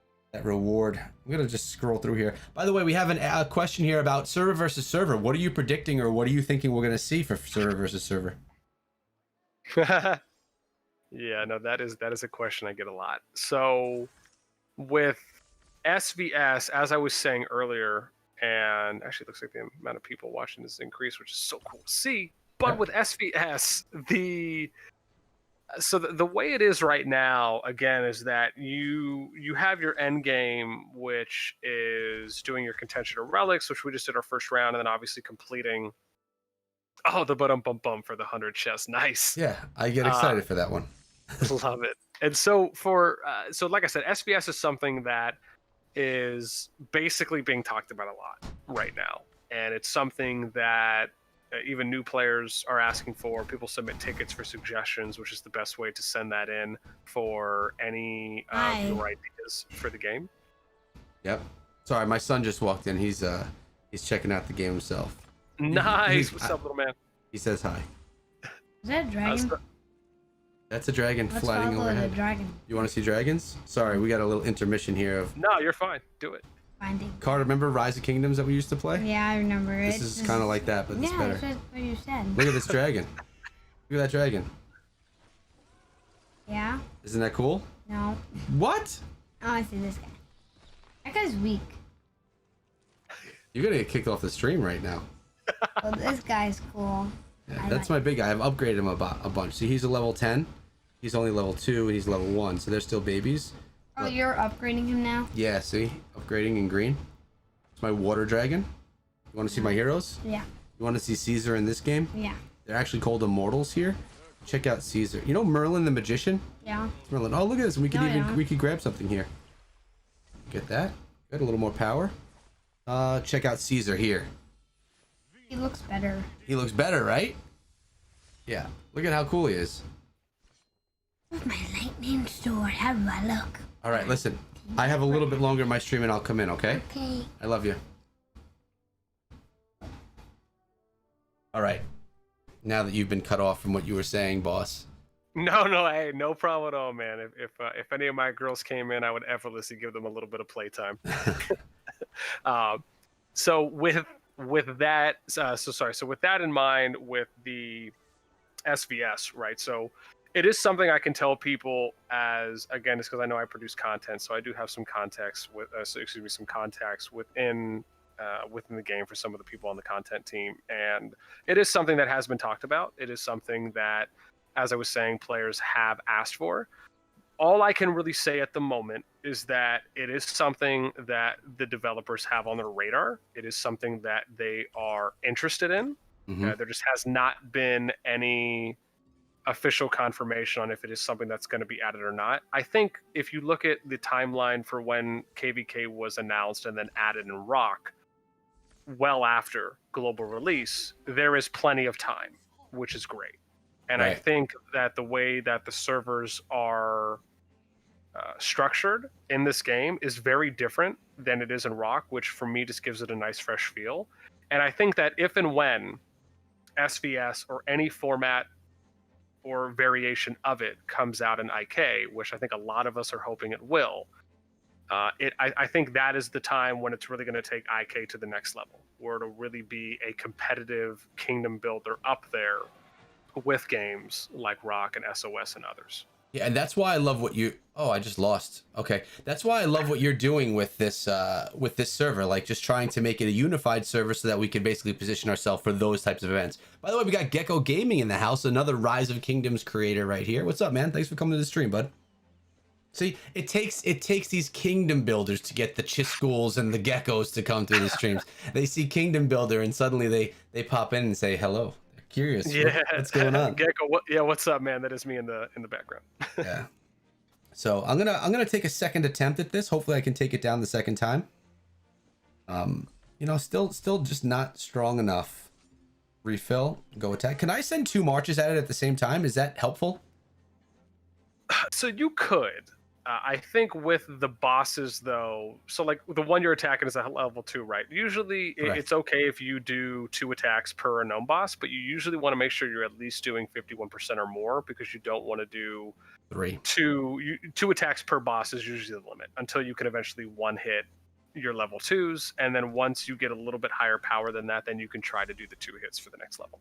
Okay, I get you. So this I think did get 51%. I mean, I'm just looking by the bar. I didn't actually click on the, we got the victory. Okay, cool. Yeah, all learning, man, right here, man, which is cool. So now I should have unlocked, and at least when that comes back, another chest. But I feel like the hospital, this is something I don't love. I don't love that you can't get hospital help. Yeah. That was a feature that I will miss. And also I feel like the hospital fills up so quickly. Yeah. It does. You are not wrong there at all. And that's mainly just because you take dead anytime you're attacking gnomes. So like the PvE in this game is different than Rocket. PvE in this game is that you'll still take slightly and heavily wounded, but you also take dead based on the level of gnomes and the level of bosses that you're fighting. So the mechanic essentially is that it allows for you to keep training troops, which is nice because you have a limit.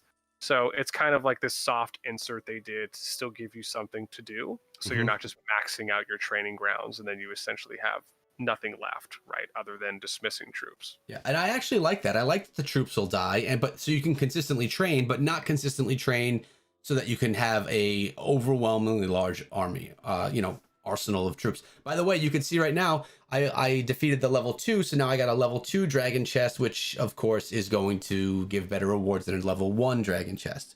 So, a little representation of that now. Now, I see here, under the redeem event we have going on right now, what should I be purchasing, or what should I be grabbing? Like, I have all these options here. I mean, I always do like the Philosopher's Stone, because you could, get random stuff, but I've gotten these ancient silver. I own 333 of them. What would you recommend I pick up from here? What type of gift rewards? I'm with you on that too. So I've been going through the redeem event to try and look at exactly what has good value here. And usually, if you're not going to spend any green gems, and we're just limiting it specifically to the ancient silver that you get from the strategic reserve event that's going on, then I would say, in order of priority, let's just say if you're free to play, I would go Philosopher's Stones first to max that. And then after that, I would only go. So the challenge here is that King Arthur's Wind, and which is the epic, and Robin Hood is purple, which is an elite, and also Wind. And remember, like we were saying earlier, Wind is a little bit difficult to form because if you want to combine the dragon for the extra synergy bonus, you can only get it in arena, and you can't attack a gnome boss for it. So my recommendation here would be go Philo Stones, get all the speed ups, and then the uncommon resource chest, max all of that out, but in order of Philo Stones, 60-minute, 5-minute, and then the uncommon resource green chest. And then if you really want to go back and get any of the epic or the purple immortal, then you're more than welcome to. So we're going right here, getting the Philosopher's Stone. We'd be then getting the 60-minute speed up, the uncommon resource chest, the 5-minute speed up, and then the shards or the crystals. Is that exactly? Okay, gotcha. So why don't I go ahead and purchase my first? Cha-ching. All right, that was 300, but it's worth it. I like the pull that you get there as well. Now, I forget. It's been a while since I just don't remember. Do you get resources and stuff from these pulls, from the Hall of Immortals, or is it just the Immortals? Well, I'm so sorry. Sorry, you said get what else? What was that beginning? It cut out for me a little. I'm sorry. Do I get resources and stuff when I do the Hall of Immortals, or is it just Immortals itself? It's just the immortal shards. Okay, so there's no resources, speed ups, or anything like that comes out of it. There's not. You're guaranteed one elite or epic pool in addition to anything between 5 and 10 other shards for the remainder. Okay, I get you. All right, I'm going to send out some gatherers here. I think we basically covered everything. This was fun because I was able to educate myself. I actually want to go try and find some iron. Yeah, someone's leaving there. They must not have Pegasus. Let's find another iron slot. Can I find another one? All right, it only shows you the closest one, I assume. Nope. All right, now I'm just messing around. Oh yeah, someone asked if you're recording this. Yep, this is I typically don't put live streams as a video after. But I feel like this live stream, we've really covered so much, and I think it'll be valuable. Now, it's long, like we're talking about a 2-hour stream, but I'm going to let it just post on my channel right after this. It's something I never do. But this one, we're going to let post right in the channel. So if anyone missed anything, because there's literally been tips from the beginning until the end of this stream, it'll be there for you to do. Has it really already been 2 hours? Yeah, I know. Listen, man, you could talk. I knew I needed to put time aside so that you could be able to just get on your chat.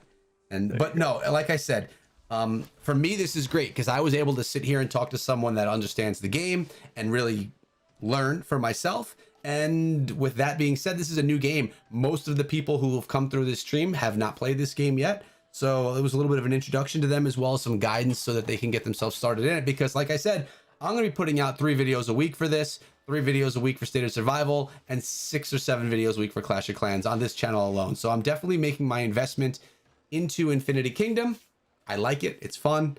Plus, I'm hooked up with a pretty sweet alliance. SS. Well, what's the actual alliance like family name? Syndicate? Yeah, so our family name is Syndicate, which for anyone that was playing with us on Rock might know that was our family name in 1904, which is just a coincidence, if anything, based on what we chose. But yeah, so it's Syndicate. We have 2 alliances set up in each faction, and then ours is Shadow on the blue or Yidvia faction.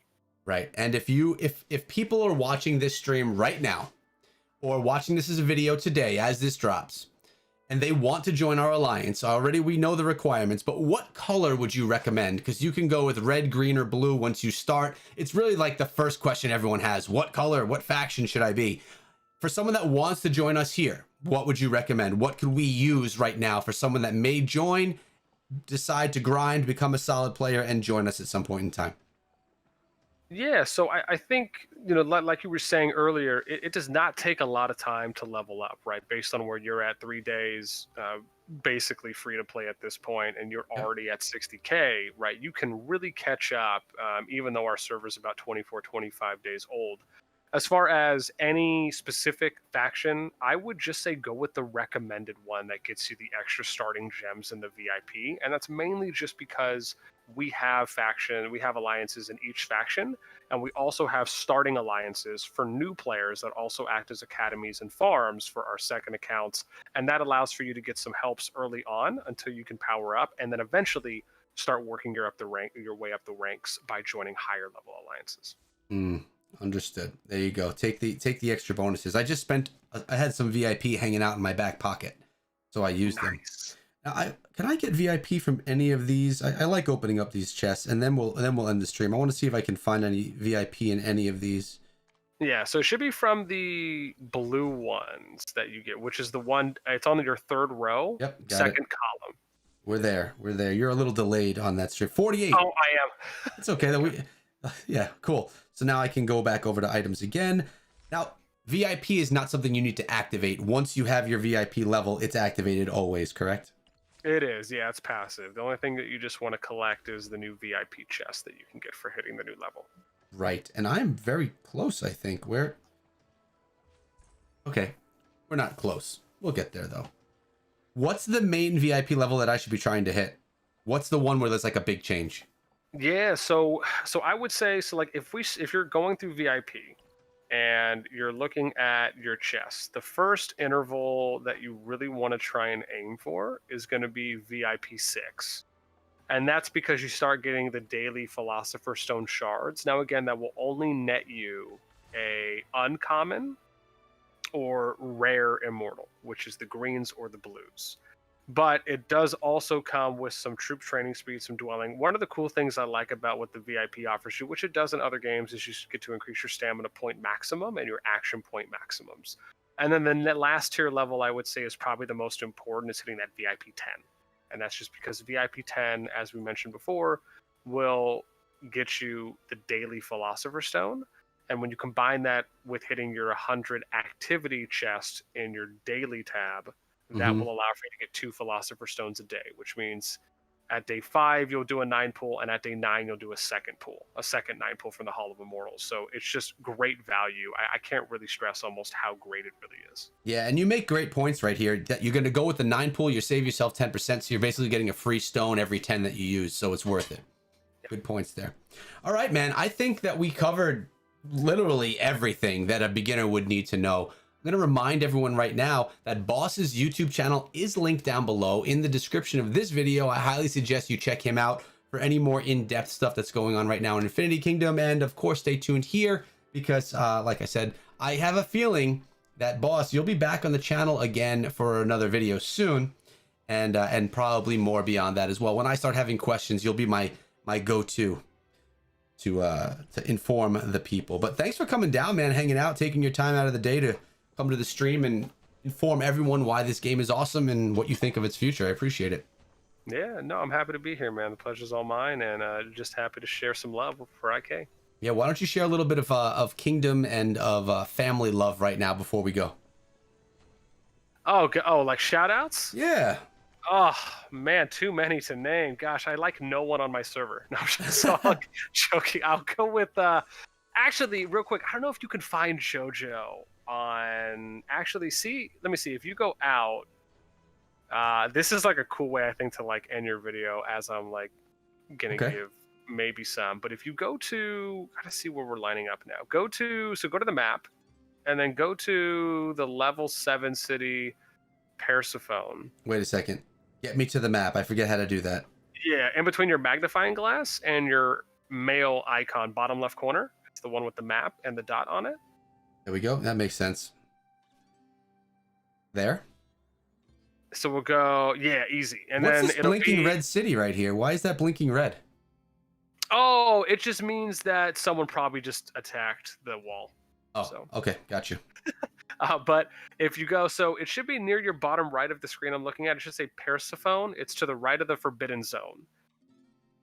And it's the first city, actually, to the right of the right edge. It's a level 7. It's called Persephone. And if you click the city level icon on the bottom left instead of the resource level, that might be a little easier to find it. But it's it's literally, if you go right to the Forbidden Zone in the middle, it's the first city that's to the right of the border. Sheesh, that's confusing directions. Oh, Persephone, found it. Easy. Awesome. Then you're going to hit that icon that's in the top left corner, or sorry, after you click, you got to click on Persephone first, and then hit that icon in the top left corner that's to the right of the Y coordinate. There. Got it. Awesome. And then if you zoom out a little bit, I don't know if JoJo's here. Oh man, he's not. Let me see if he's back at the World Heart real quick. If he is, which he might be, I just don't know if he's moved. Okay, if he is, no biggie. Look at all this organization you guys have here. Yeah, no, never mind. I was gonna say you could have clicked on his name because he's got this sick icon that I showed it. It's really cool. So JoJo's already hit VIP 15. He hit VIP 15 like 21 and a half days in. And when you hit VIP 15, you get this really cool, like when you look at his city, it has like a dragon that is like encompassing the entire city. When you click on it, it does this really cool like lightning animation. Yeah. But anyways, yeah, as far as shout outs, man, JoJo the champ for sure. I got a shout out to my boy Shadow, which is AKA High Voltage. He's number 2 on the server right now. I obviously want to shout out to all of my R6s. Obviously without them, building S8 the way that we are all believing and hoping in for what we'd like for it to be, obviously would not be possible. And that obviously goes out to Nitro, to Iceman, to Rico, to Snickers, and J-Phil as well. And obviously for everyone else that's in the server that's contributing to it, it's a group effort at the end of the day. Hey, man, don't forget to shout out your noobs, bro. Yeah. Oh, got you. My bad. Gotta obviously shout out to Echo for the love, man. No, I don't mean. I mean everyone in the noob class, not just me. I'm talking about the whole. I'm just joking, man. Just kidding. Just kidding. But I say we end it here because now we're just messing around. But this was fun, man. I enjoyed the education lesson, the Harvard lesson, as someone said earlier in the chat. Hopefully you guys enjoyed watching as well. And thanks for coming through, man. We'll do it again soon. How's that sound? Awesome. Looking forward to it. All right. Take care, guys. Thanks for coming through. And yeah, have a great day. Be good.